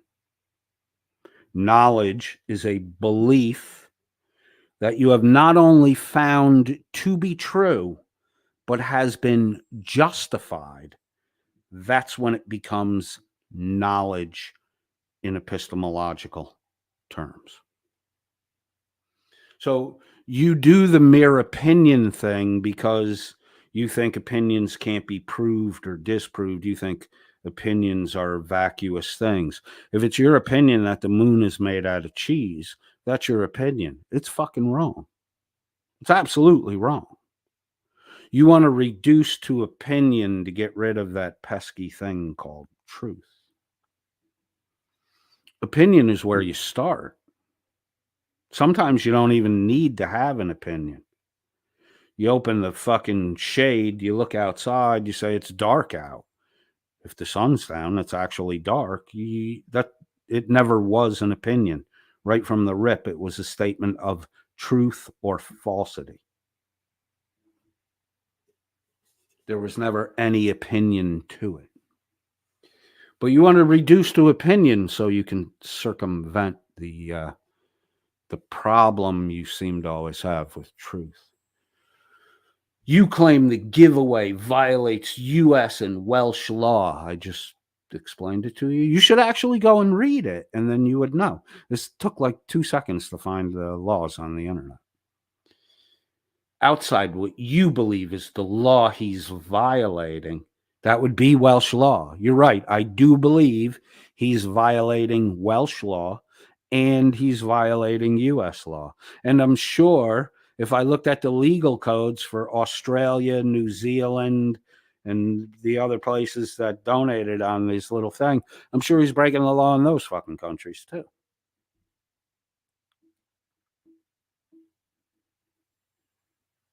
So my response is, let me finish this out. As for receipts, I'm sure if you ask Dan, he can show you receipts. I've been asking for receipts. He doesn't show receipts, you dumb fuck.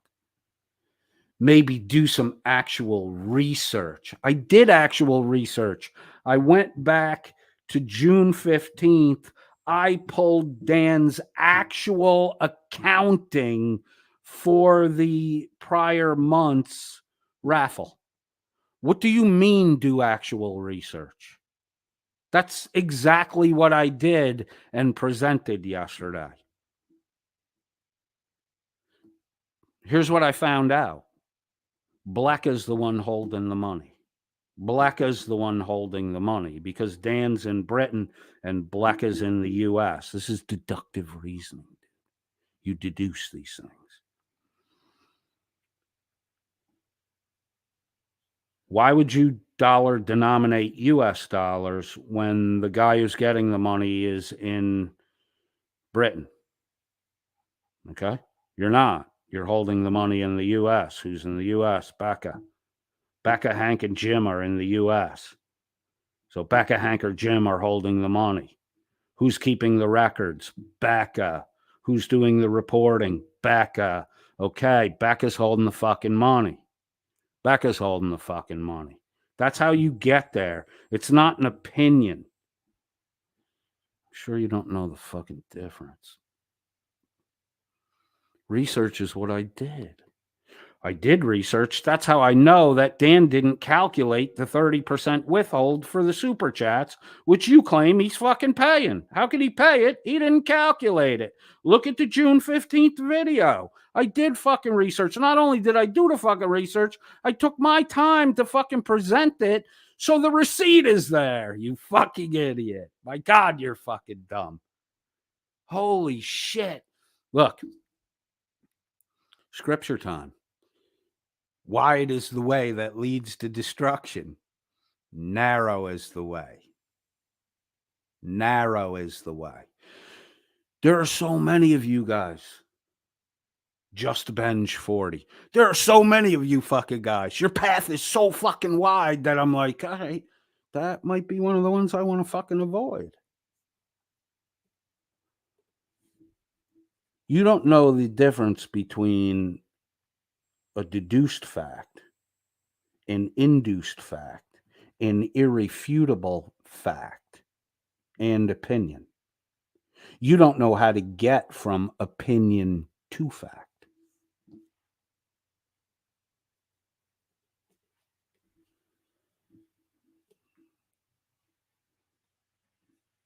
As for receipts, I'm sure if you ask Dan, he can show you receipts. Just Bench 40, go ask Dan for receipts. Tell Dan that Coded Friend, you and Coded Friend would like to see receipts. Go tell him, go test your theory, bro. That's your opinion. Your opinion is that if I just went and asked Dan for receipts, he would give them to me. Benj, test your opinion. See if it's factual or not. Go ask Dan for receipts. He's not going to give them to you. And then you're going to find out what Dan's really about. You're probably going to get fucking banned over there. When you get banned over there, come on over here. We'll take you in, bro. It's not a big deal. We want you to fucking think. That's what we want you to do. You're really not thinking about this. If it's your opinion that if I asked Dan for the receipts, he would just give them to me, then do this. Go ask Dan for the receipts and see if he just gives them to you. Then you'll know if your opinion is accurate in relation to the truth, whether Dan will or will not give the fucking receipts. I've been asking for receipts for months. He never gives them. Come on, dude, wake the fuck up. Maybe do some actual research, not I guess this is what happened, therefore it's a fact. Yo, dude, please tell me that there's not a fucking alarm bell going off in your head when someone says they're going to be transparent and show receipts, and then what went on June 15th is their version of transparency and receipt showing. Most of the fucking screen is black, bro. Do you get that? Can you not?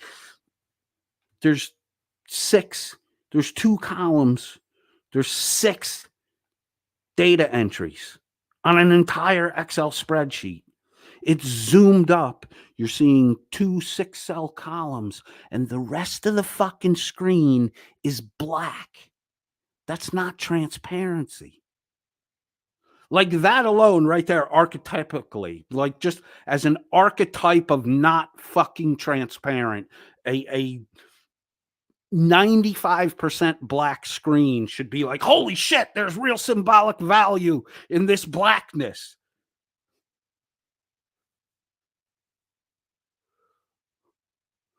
Focus on the little white lie, right? This is the fucking, oh my God, man.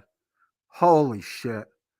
Focus on the little white lie in the middle. Focus on the little white lie in the middle. Ignore the fucking blackness all around the little white eye. Don't look at the black. Don't realize that you can't see 95% of the field of information has been intentionally obscured so you can't see it. Focus on the little white lie in the middle. Focus on the little white lie in the middle.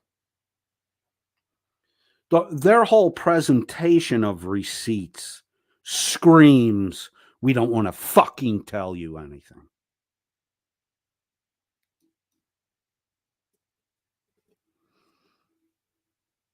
Like, just, holy, I don't know. Now,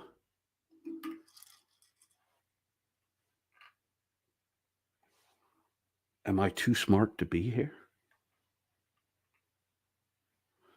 I mean, Merv's been calling me a midwit and shit, and I have intentionally been trying to, this is a difficult one to say without insulting a shit ton of people, dumb myself down, right? And I say it in this way. I have a buddy who's my buddy who I got my new laptop from. He's an IT guy. He went to Northeastern. He's an electrical engineer. You could literally give him a spool of wire and plastic pellets, and he could build you a fucking computer.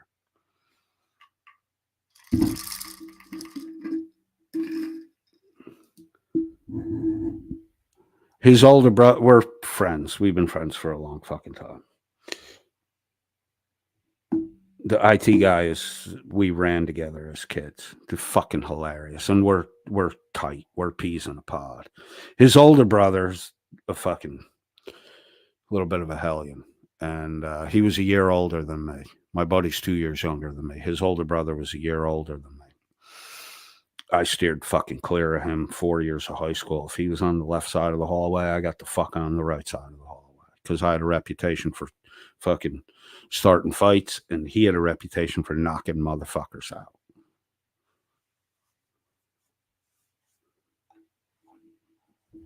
So when we all coalesced down in the South, I'd be around when I'd be at my buddy's house and his brother would come over and he's like, "Hey man, I need help with my fucking computer, blah, blah, blah." He's a chef. He don't know shit about tech. And my buddy would explain to him, what he needed to do to fix it.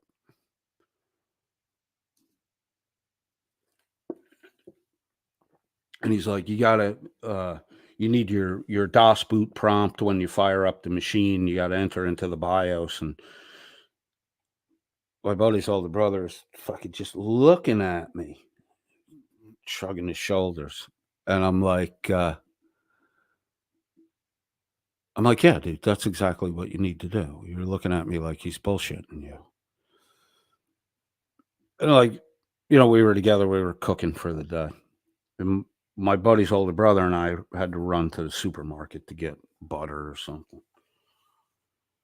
And he's like, I don't understand what he was fucking telling me to do. And I explained it to him. And he goes, well, why the fuck can't he just say that to me? And I'm like, because that's his area of expertise.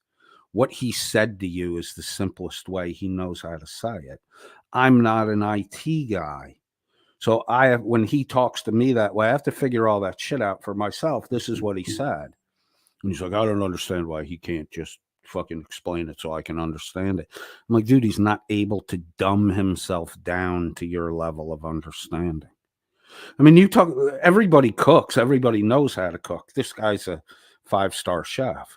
I'm like, dude, you talk about, cooking, and sometimes the two of us are looking at you like we don't know what the fuck you're talking about. And we have experience cooking. It's just sometimes to be able to explain shit to people, you have to be able to fucking dumb yourself down so that you can communicate understanding at their level. And then hopefully other people who have expertise are able to understand that when they talk to people that aren't in that field or have no experience with that field, that things have to really get, explained in layman's term. A lot of it is just eliminating professional speak. You know who does it really well is Master Sergeant Retired. And he does a really good job of dumbing down, military and government lingo to a level where the common person can gain understanding for it. So I let Just Benj 40 know that I did explain weeks ago what laws were being broken. That's the problem with Dan. This is literally Dan's MO and Dan's game. It's to draw. That's why he does a 6-hour broadcast. It's overwhelming.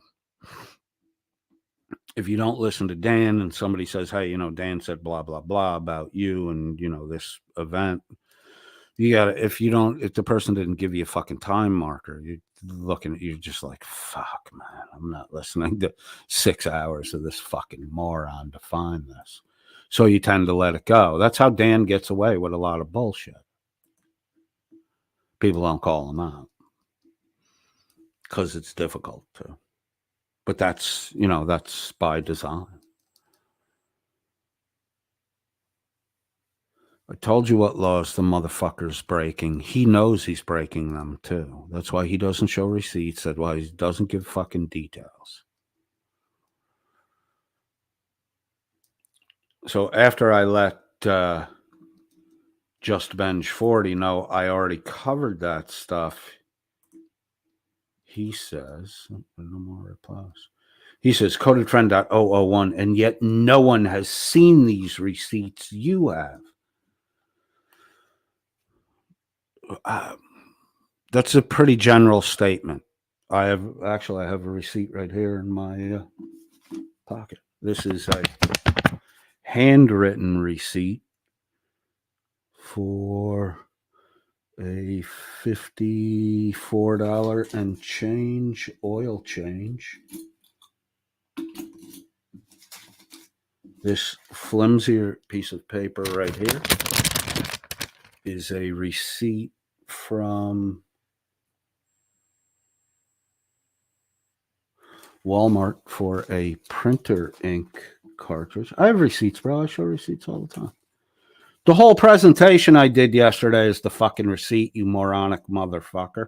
What do you mean no receipt? There's 4 hours there.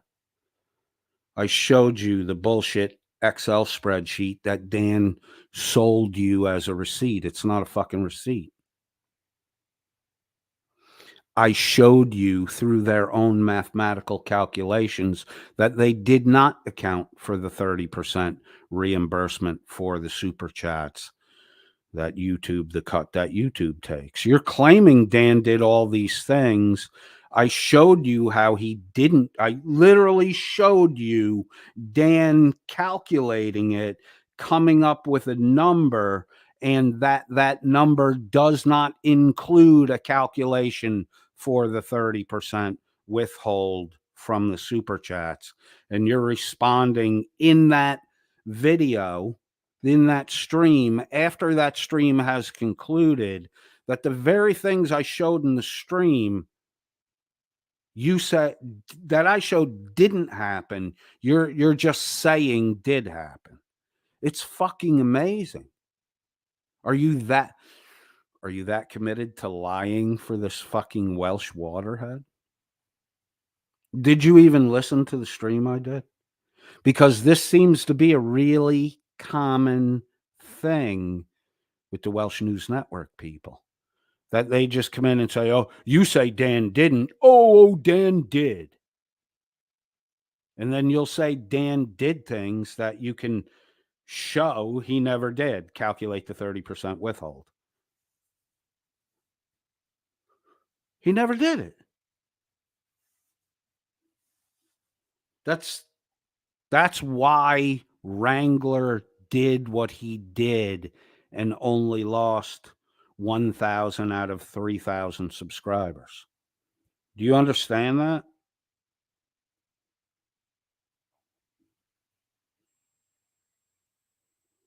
You're one of those people, Justin Benj 40. You're one of those people that would still, if you were a Wrangler follower, despite all that's been exposed about Wrangler, you'd still be in his camp defending him. Same way you're doing it for Danny Boy. Dan's the one that makes claims. I'm not asking Dan to prove things except what he claims he has done. And it's 100% legitimate for me to claim that I don't believe that your buddy's brains were blown all over your fucking uniform. Sorry, Dan, I don't believe that. Seems a little grandiose. And people who have gone through events like that don't talk that way about it. That's more, the way Dan put it is more like a Lifetime TV special. And then right after Dan does the big reveal about his childhood buddy whose brains were blown all over his uniform, an Asian woman, an African American woman, and a white woman show sad faces, frown, and shed a tear. Well, Dan's presentation is a Lifetime fucking bad scripted fucking 2 wine drinking fucking alone at home mom movie. And that's the audience that Dan's looking for. That's exactly what Dan's looking for. Geez. Everybody lost their minds and were fucking, but when I blatantly said that, Wrangler was duping Mrs. Big Cat, who is a fucking idiot. But another one, throwing money around. Oh, you can't say anything about her. She's throwing money around. Yeah, but she's throwing money to a fucking murderer. Yeah. But when she figures out he's a murderer, we want her to come over here. So don't talk shit about the murderers. Just act like that's not going on. That's fucking Dan. I was such a douchebag when I called out the fact that Mrs. Big Cat was financially supporting this fucking stolen valor murdering asshole. Everybody's, oh, what the fuck? How dare you, misrouting? Fuck that shit. She either got duped. If you got duped, stop doing it and get the fuck out of there. Or she knows and she's willingly participating.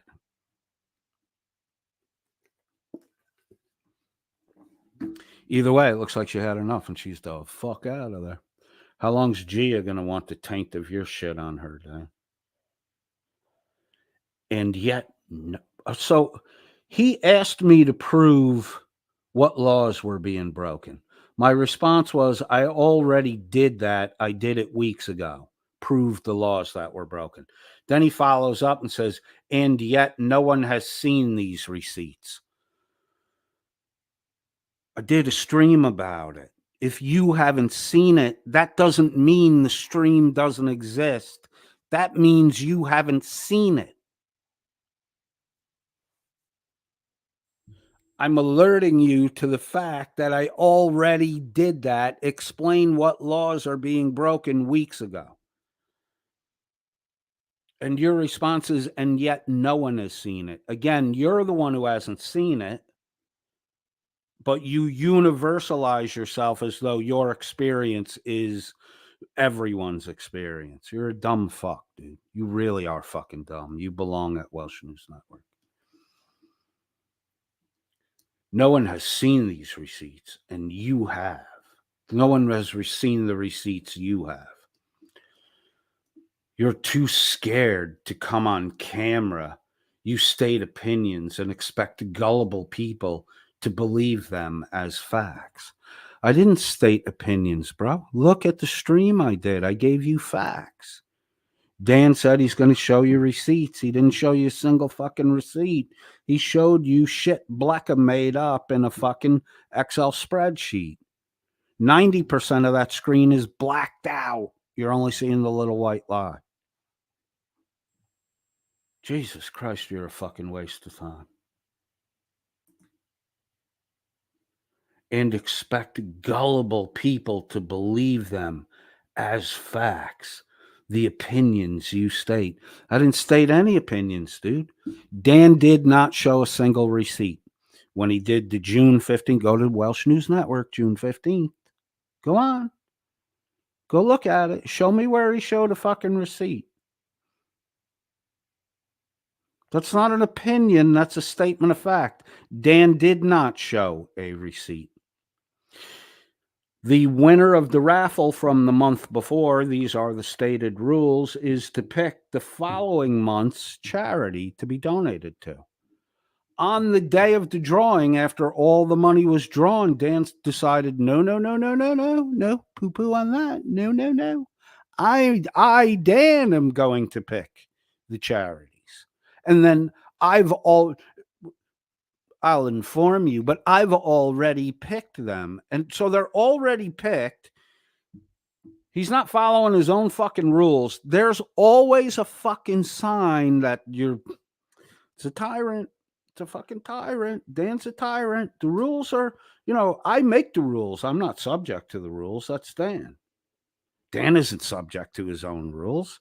You unwashed lesser people are.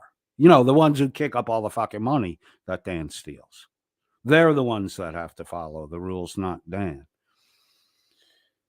Dan won't tell you what charities he donated the money to. He didn't show you a receipt. He won't tell you what charities the money is donated to. He didn't calculate right the actual donation. He didn't reimburse the 30% that YouTube takes out for super chats. He did not. That's fact. Dan is breaking the law in Wales. Fact. Dan is breaking the law in Virginia. Fact. Dan is running an illegal internet-based gambling fraud. Fact. Those are all facts. All you need to do, DJ, I've already done it. I did it on a stream. Read the fucking Welsh law on raffle and lottery. That's the fucking receipt. You want to sit here and say, I didn't show receipts. I told you where to go read it. What do you want me to do, man? Get on my bicycle, ride over to your fucking house, bring you a binder full of fucking paper, and then force you to open it and then turn every fucking page for you because I have to do all the. I told you where to get the fucking information. You don't want to look at it. That doesn't mean the proof that the law is being broken isn't in the law. Your refusal to look at it. That's just proof that you're irrational.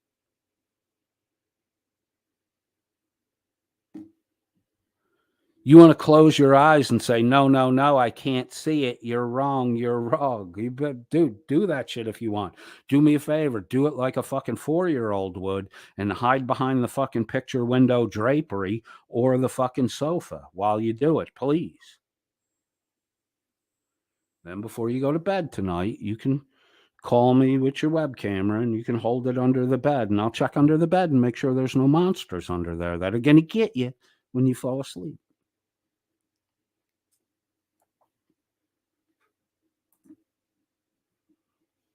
I mean, it's just crazy the fucking lengths these people go to make up fucking lies and excuses so they don't have to face the fucking reality that, hey, you're dumb. You got duped by a fucking con man. Wrangler did it. Corrections 101 did it. Dan's doing it. Some say Irish Demon does it. We're looking into that shit. If you're interested in a critical look at Irish Demon's Begathon chicanery, head on over to Beaver Zero. Apparently, Beaver Zero's got some shit to say about that shit. Beaver Zero did really appreciate that. Irish Demon thought his listeners should buy his mum a fucking birthday present.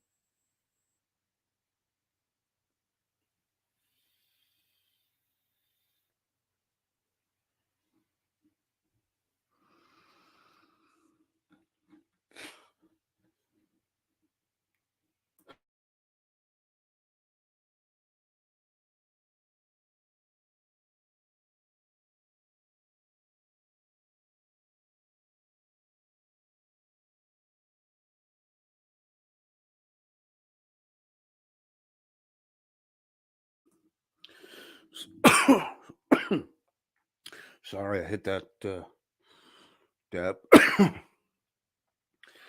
hit that.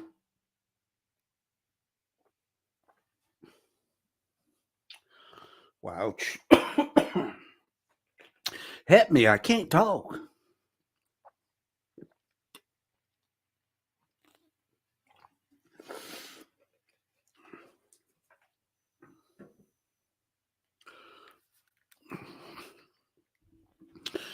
Wow, I might have hurt. I might have hurt myself.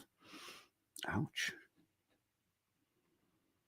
Let me get caught up in the chat here a little bit.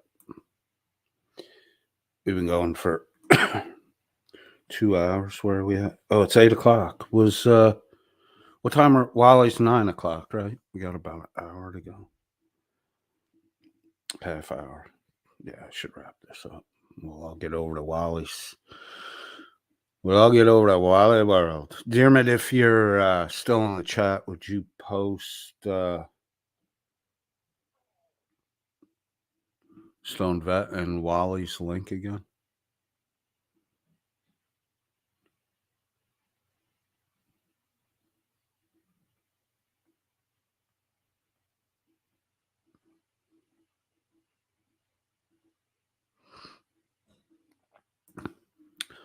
Dan couldn't get hair dye. There's only one day left in Breast Cancer Awareness Month. Dan couldn't get a hair dye, but oddly enough, the Ultra Brights or Pastels Vibrant Semi-Purple, Semi-Permanent Pink hair dye lasts up to 15 washes. Shocking Pink 093. 1 count pack of 1. Amazon.com. Pink hair dye available in the UK. See, you know, this is the other thing too. This this guy fucking lies about everything. if you don't want to dye your hair purple, just pink, just say, hey, I care about breast cancer awareness month, but I ain't dyeing my fucking hair pink. It's crazy. I'm not that kind of person. I didn't dye my hair pink. I don't give a shit about that. It's such fucking this event mentality and this clownish bullshit. It's about raising funds for research into curing breast cancer. It's not about, oh, look at me, my hair's pink. Why do you even have to fucking go there? Oh, I'm going to dye my hair. And then why would you promise to do it and not fucking do it? Dan, I don't know if you're aware of this or not, but by not doing the pink hair dye thing, Blacka thinks you're a fucking douchebag. Like, she's not going to say shit to you, dude. But you betrayed her when you didn't do that. You clearly showed you're not part of the fucking group. I'm getting the feeling that Blacka would rather eat Cheerios out of Hank's beard than have you operate the vibrate speed on her Bluetooth-enabled Vagin device. Laura Rader says, seems that, oh God, seems that's what all the WNN supporters do at Jesse VR. What did Jesse VR say? Jesse VR says that, Laura Rader, exactly. I tried to make the point he was assuming everything Dan said is fact without any receipts. Yeah, man, that's the way it works. And then when somebody comes and says, but Dan didn't show you any receipts, you just go, no, I'm not listening. I'm not listening. I'm not listening. I'm not listening. And that's that's the Welsh News Network pamphlet on how to defend Welsh News Network against criticism 101.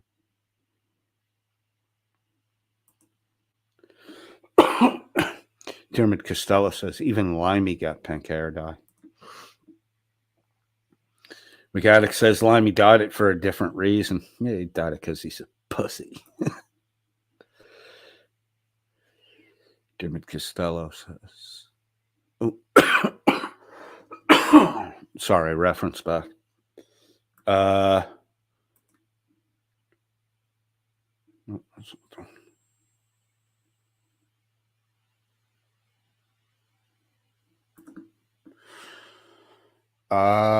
Was Dan supposed to dye his head though? I mean, does he actually have any hair? It's very hard to tell. That was the other thing he did. He shaved his head down just about bald. I mean, he doesn't have as much hair as he had a year ago, but he had hair. When the hair dye thing came up, he shaved his fucking head down. It also looked to me, I have to take a peek at it, but I had an account pre-COVID because we kind of, I should get in touch with them. I have a drag club. It's got five major city locations in the U.S. New York City, Vegas, Atlanta. I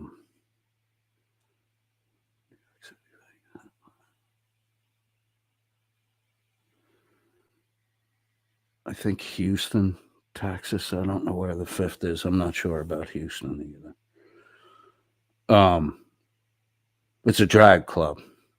They do, dinner theater. It's pretty popular shit, especially for like bridal showers. But it's all guys dressed up like women, and then they do a burlesque thing. So, I knew a lot of the fucking dudes that did that. drag entertainment thing. It's pretty fucking hilarious too. But they have a look when they're at the makeup table. They have a kind of a specific look. It's like it's difficult to describe. But they're readying to put makeup on. Dan looks like that on a couple occasions. And there was one occasion where he came back where it looked like I'll have to go and pull the stills. Now I have to do it. I really didn't want to go hunt the pictures then, but if I talk about it, I guess I gotta get the receipt. Dan looks like he's ready to have makeup put on. And his lips and his eyebrows, not the hair, but the brow area underneath the hair, looks very pinkish. Almost as if someone were trying to portray femininity, which with makeup, dude, I've seen, I know what these dudes look like when they're dressed in drag and they're ready to perform. I know what these dudes look like when they're, coming in off the street. They don't look like regular dudes, but they don't look like women. Then over time, I had that account for 6 or 7 years. You dealing with shit for people, and you see them in the dressing room. You see them in the, you see them in all kinds of states of dress and undress, makeup on, makeup off, wig on, wig off, wig, no makeup, makeup, no wig. You're like, you get a good cross section of, how fucking men prep to appear to be women. I've seen it in Dan a couple times, and I saw it most recently, like in the last 2 weeks. It might have been, I hate to innuendo that, but I'll fucking do it anyway. Because I'm fairly sure that I have decent recall. Not perfect, but decent. I think it was the day after he had taken a day off. It might even be the day after he took the day off, claiming that he had a very important business meeting in the UK at 10:30 p.m. Hooker and a hand job. Crush that anxiety pill up, Becca. Fireball. Number one.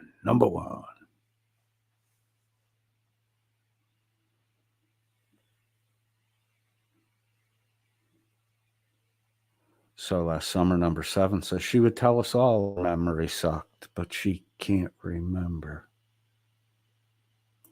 Logan Sandman, pink hair is not a purple heart.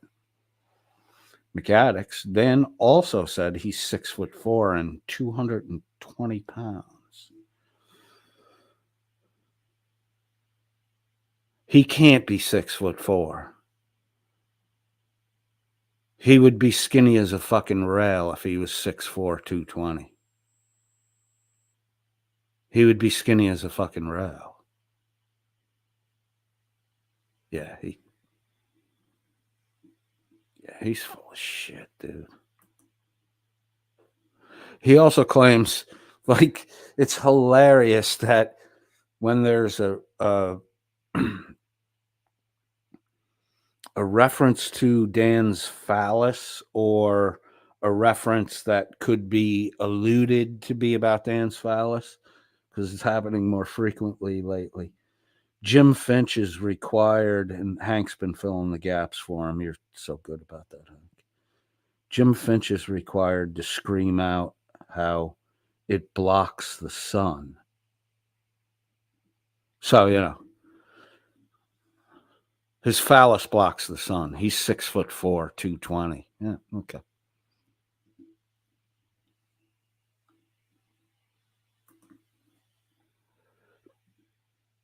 None of that is information we really need to fucking know. Did you serve in the fucking military, Dan? And do you have a picture of yourself in your fucking uniform? What are you hiding? What are you hiding, Dan? I showed pictures. You guys fucking threw that at me for a while. I showed the pictures. Come on, Danny boy. Where's your picture? Where's your picture of you in your dress uniform? With your fucking bell bottom fucking wingnut fucking white pants on.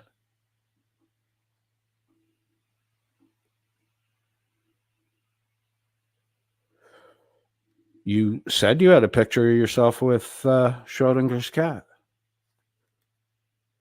from before Schrodinger was known on YouTube. Why don't you show the picture, bro? You can't get Schrodinger's cat involved because you could blow the fucking potential down the road dono money from Mrs. SC. Wrangle dangle. Good luck with that there.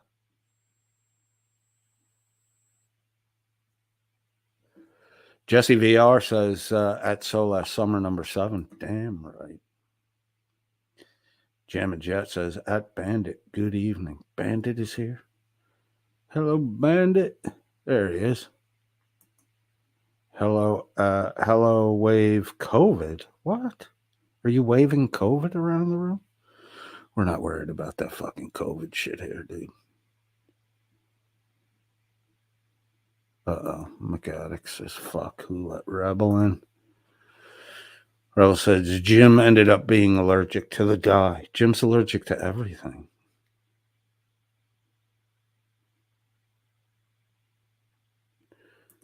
So last summer, number 7 says, "Der, haha." Okay. If Dan said it was nighttime, I would check. I would too. I would check everything Dan says. He's so fucking funny too. And he's such a wealth of fucking reactionary data because before Dan does anything, Dan prompts or forces people around him to fucking step in. Fucking coward, Dan.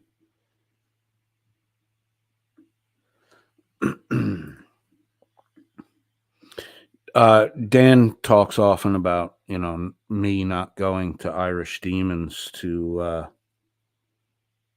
have a debate with Dan on Dan's claim, which he's now, he's doing the same thing again. Now he's reworking his claim. Dan said a night or two ago that he described me as being someone who was butthurt or obsessed with him or something like that because he said the U.S. government was corrupt.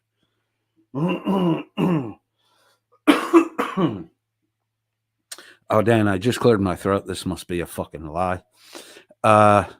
No, what you said, Dan, was the UN said that the U.S. government was the most corrupt government in the world. It's not that you said the U.S. government was corrupt. It was that you said the UN said the U.S. government was the most corrupt government in the world. So that should have been easy for you to bring receipts and prove. It's a UN report. It's about the U.S. government, showing the report where the UN said that the U.S. was the most corrupt government in the world. You didn't do that. Then you blamed me for not proving your argument because I didn't force you to prove it. It's, when you make a statement like the UN said the U.S. government is the most corrupt in the world, and someone questions that, your next move is either to shut your fucking mouth or show your fucking evidence. It's not for me to have to cajole you and force you.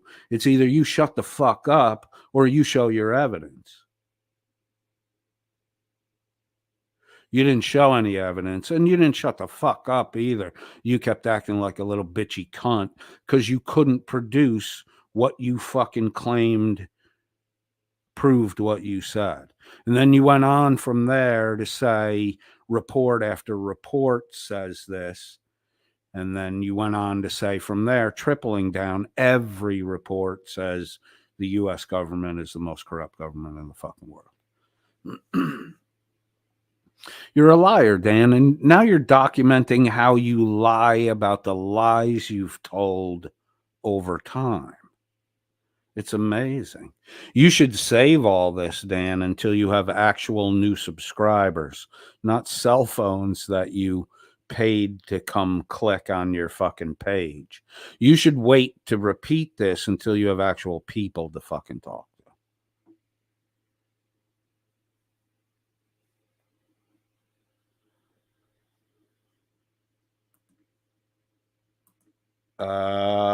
Pap would be ashamed, says, I've got a question coded. Why does anyone on her have to prove their self? YouTube guideline says to not tell the stuff you're asking for.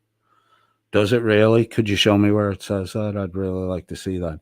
If Dan's all right, if you don't want to be asked to prove, to validate, Dan claims that his best friend from school, you know, like neighborhood buddy kind of thing, was shot. This is military. Dan's in the Navy. Dan's childhood buddy, he says, is in the Army. Why would they be fighting together? And Dan says that the worst day of his life was that his buddy was shot in such a close proximity to Dan that Dan's buddy's brains were blown all over Dan's uniform. Dan's buddy's brains were blown all over Dan's uniform. Dude, you kind of have to question that one. What do you... These guys are commenting about people who are stress testing U.S. rights. I don't agree with it. Whether you agree with it or not, I don't fucking care. But this is a Welshman trying to stifle the free speech of U.S. citizens. That's a fucking problem. That's a fucking problem. Why do they have to prove themselves? You don't. You don't have to prove yourself. That's the whole fucking point with Wrangler. Wrangler never fucking proved himself. Stoned Vet Josh has completely disproved Wrangler, and it only affected Wrangler to the tune of 1/3 of his subscriber base. I mean, if you're not about the truth, then yeah, I guess none of this shit matters to you. Some of us are about the truth. Maybe you should go listen to something else. And then the people who are only interested in getting to the truth won't have to deal with such, 101 questions. Right? If you don't think that people have to prove their claims, move on, dude, because you're always going to be disappointed with what's going on here, because what's really going on here is measuring the impact, effect, and response to making grandiose claims and the monetary effect it has on the listening audience. You understand, if you don't check fable spinning, the stories just get less and less true and more false. Dan's story is that he's donating all of these monthly raffle proceeds to charity, that he is matching the 30% taken out, and that he's match funding the total amount once the 30% is reimbursed. we can see clearly from the June 15th live stream that none of those things happened, that the rules of the game were changed midstream. Dan usurped the right of the prior month's raffle winner to name the charity for that month. See, part of what the the one who won the, I think his initials were PE, who won the raffle first month, he had the right to name the charity for the next month. Dan just stepped in and said, no, he's not doing that. I've already picked the charities. This is the amount of money that's going, blah, blah, blah, bye, bye, bye. Let's pick the winners now. Dan didn't even name the fucking charities that he was giving the money to, even though he claims he had already picked them. Because Dan doesn't want you to fucking know, because then you can't check up on any of this shit. We can. We can. You know why, Dan? Because the raw data's right there in your...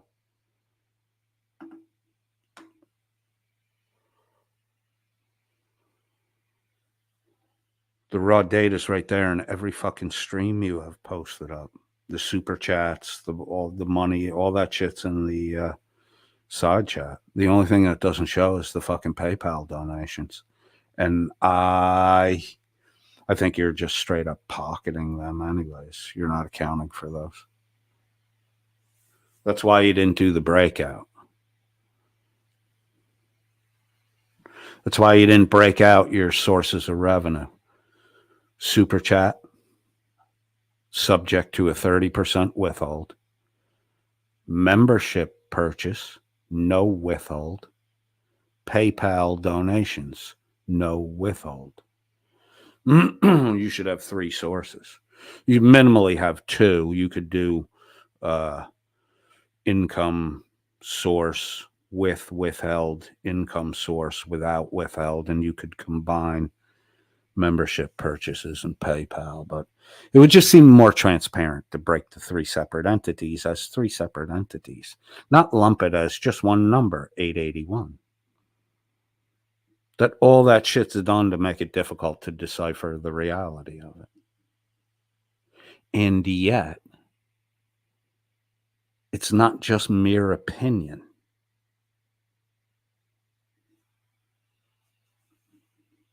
I hate when people do that. It's your opinion. No, dude, I actually just went through the experience. I'm working on not opinion.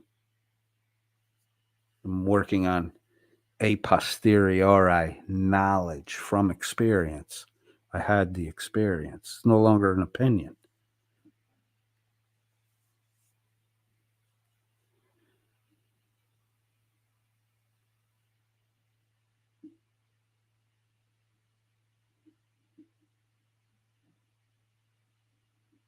They, Pap, in the end, or Pop, they don't have to tell me anything. But not telling can be more detrimental than telling. I'm sure you can understand that. Credibility can't be based on I said so. Credibility has to be based, rooted somehow in some external, so that you have a standard to work from to measure deviations. Nobody's 100% honest. Nobody's 100% dishonest. Most people are as honest as dishonest. Some are more honest, less dishonest, but everybody got a mix of the fucking two. And, Pop, I'm a Christian, and the scripture says, ye shall know them by their fruits. Right? So if you bring me an apple and you tell me you picked it off the fucking oak tree on my front property,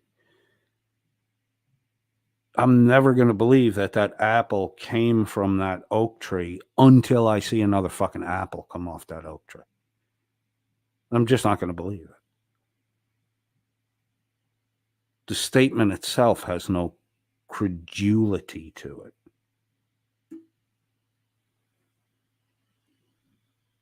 Nothing Dan says should be taken at face value. Dan's lied so many provable times that he really should be held to a standard of show the fucking receipts. If you want to give him your money, man, give him all your money.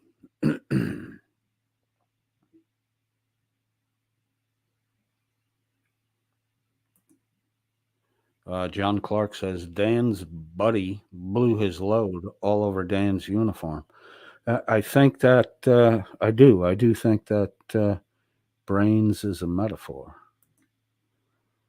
So last summer, number 7 says that Diarmid, if it's raining while Dan is nearby, you might want to look really closely at the drops.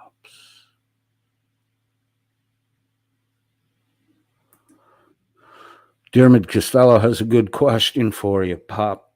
Sorry about that dab I hit before really fucked up my throat. Diarmid says, Pop, why does Dan always want Chili to prove things? Right? You know, that's part of what's baked into the process now at codedtrend.001 is look, when critiquing Dan, I use Dan's standard to critique Dan. It helps to maintain, and I'm not going to claim to be 100% objective in it, in the, you know, assessment of the squabble back and forth. You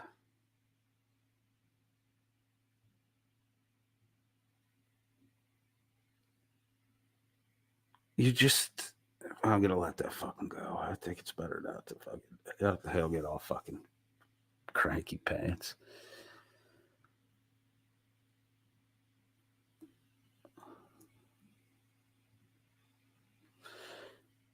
We apply their standards to them. That's what myself and the original group do. That's literally what we do. We watch, we assess the tactics, and then we just take their tactics and go back at and engage, not go back at. We engage them using their own tactics, and then we measure their response to being treated the way they treat other people. And the model that's being built up has a decent degree of accuracy in certain areas. So, data. Thank you, Danny. Danny's one of those boys when you hit him with the rubber hammer right under the kneecap, the leg kicks right up. Perfect response. Like a fucking machine. Welsh News Now says pink hand waving. It's pink hand. It's not hands. Pink hands waving. Pink hands waving. Laura Rader says, LOL, good Logan. I'm super jelly. Jelly? Jelly? Did you say jelly? Rebel says, hello to everyone but McAddicts. Fuck, that's so mean. Hello, McAddicts. He's Canadian, dude. He's like our special brother. You gotta fucking be nicer to him. Diarmid says, why? Why did Diarmid say why? John Clark says, Rebel. McAddict says, I didn't mean to hide that person. Sorry. Oh, dude, whoever got hidden, if that actually really happened, they might be joking with each other. My apologies. Laura Rader says, at Pop would be ashamed. What YouTube guidelines would those be? I've heard of no such term of service that receipts are against the rules. You gotta know what you're talking about, Pop. Laura Rader's in the fucking room. So last summer, number 7 has fired McAddicts. David Costello seems to be okay with that. Pop says the ones that say protect your identity and confidential information says it all the time in chat. When you first come in, why does Dan reveal so much personal information about other people? Huh? So Pop, in your model, it's okay to do it to somebody else, but God forbid, don't give any kind of information that could, expose you for who you really are, right? Because that's the bottom line. It's what the information about you shows who you really are. That's why it's so fucking guarded. So guarded. That's who you really are. That information can do a lot of damage to a person, especially a person who doesn't behave as who they really are and put on a completely different facade.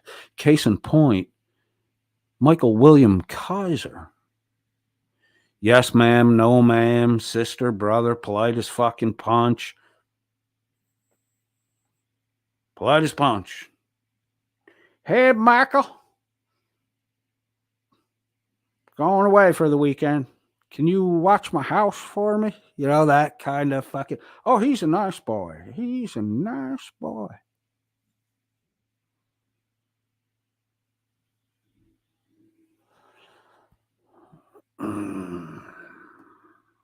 Hopefully you don't have any guns or prescription pain pills in your fucking house. They won't be there when you get back.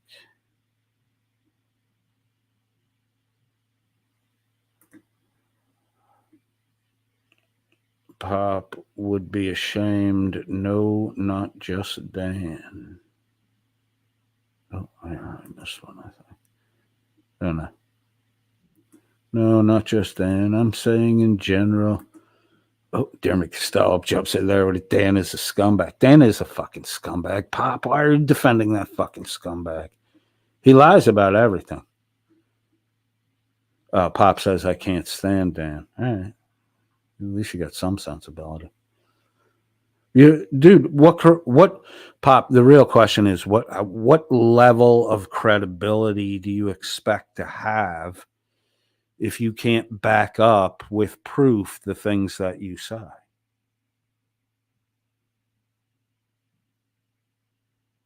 I got you on the, I'm going to close it down. Yeah, you got to be able to prove the things you're going to say. You have to. Oh, yeah, we're 2 minutes away. Before I am humiliated by a mass exodus, here's Fleetwood Mac's rendition of Sweet Little Lies. Pop, I'll give some thought to the stuff you posted. We can continue that conversation. It's definitely worth it. All right, kids, see you over at Josh and Wally. Post that link again, Dermot, please.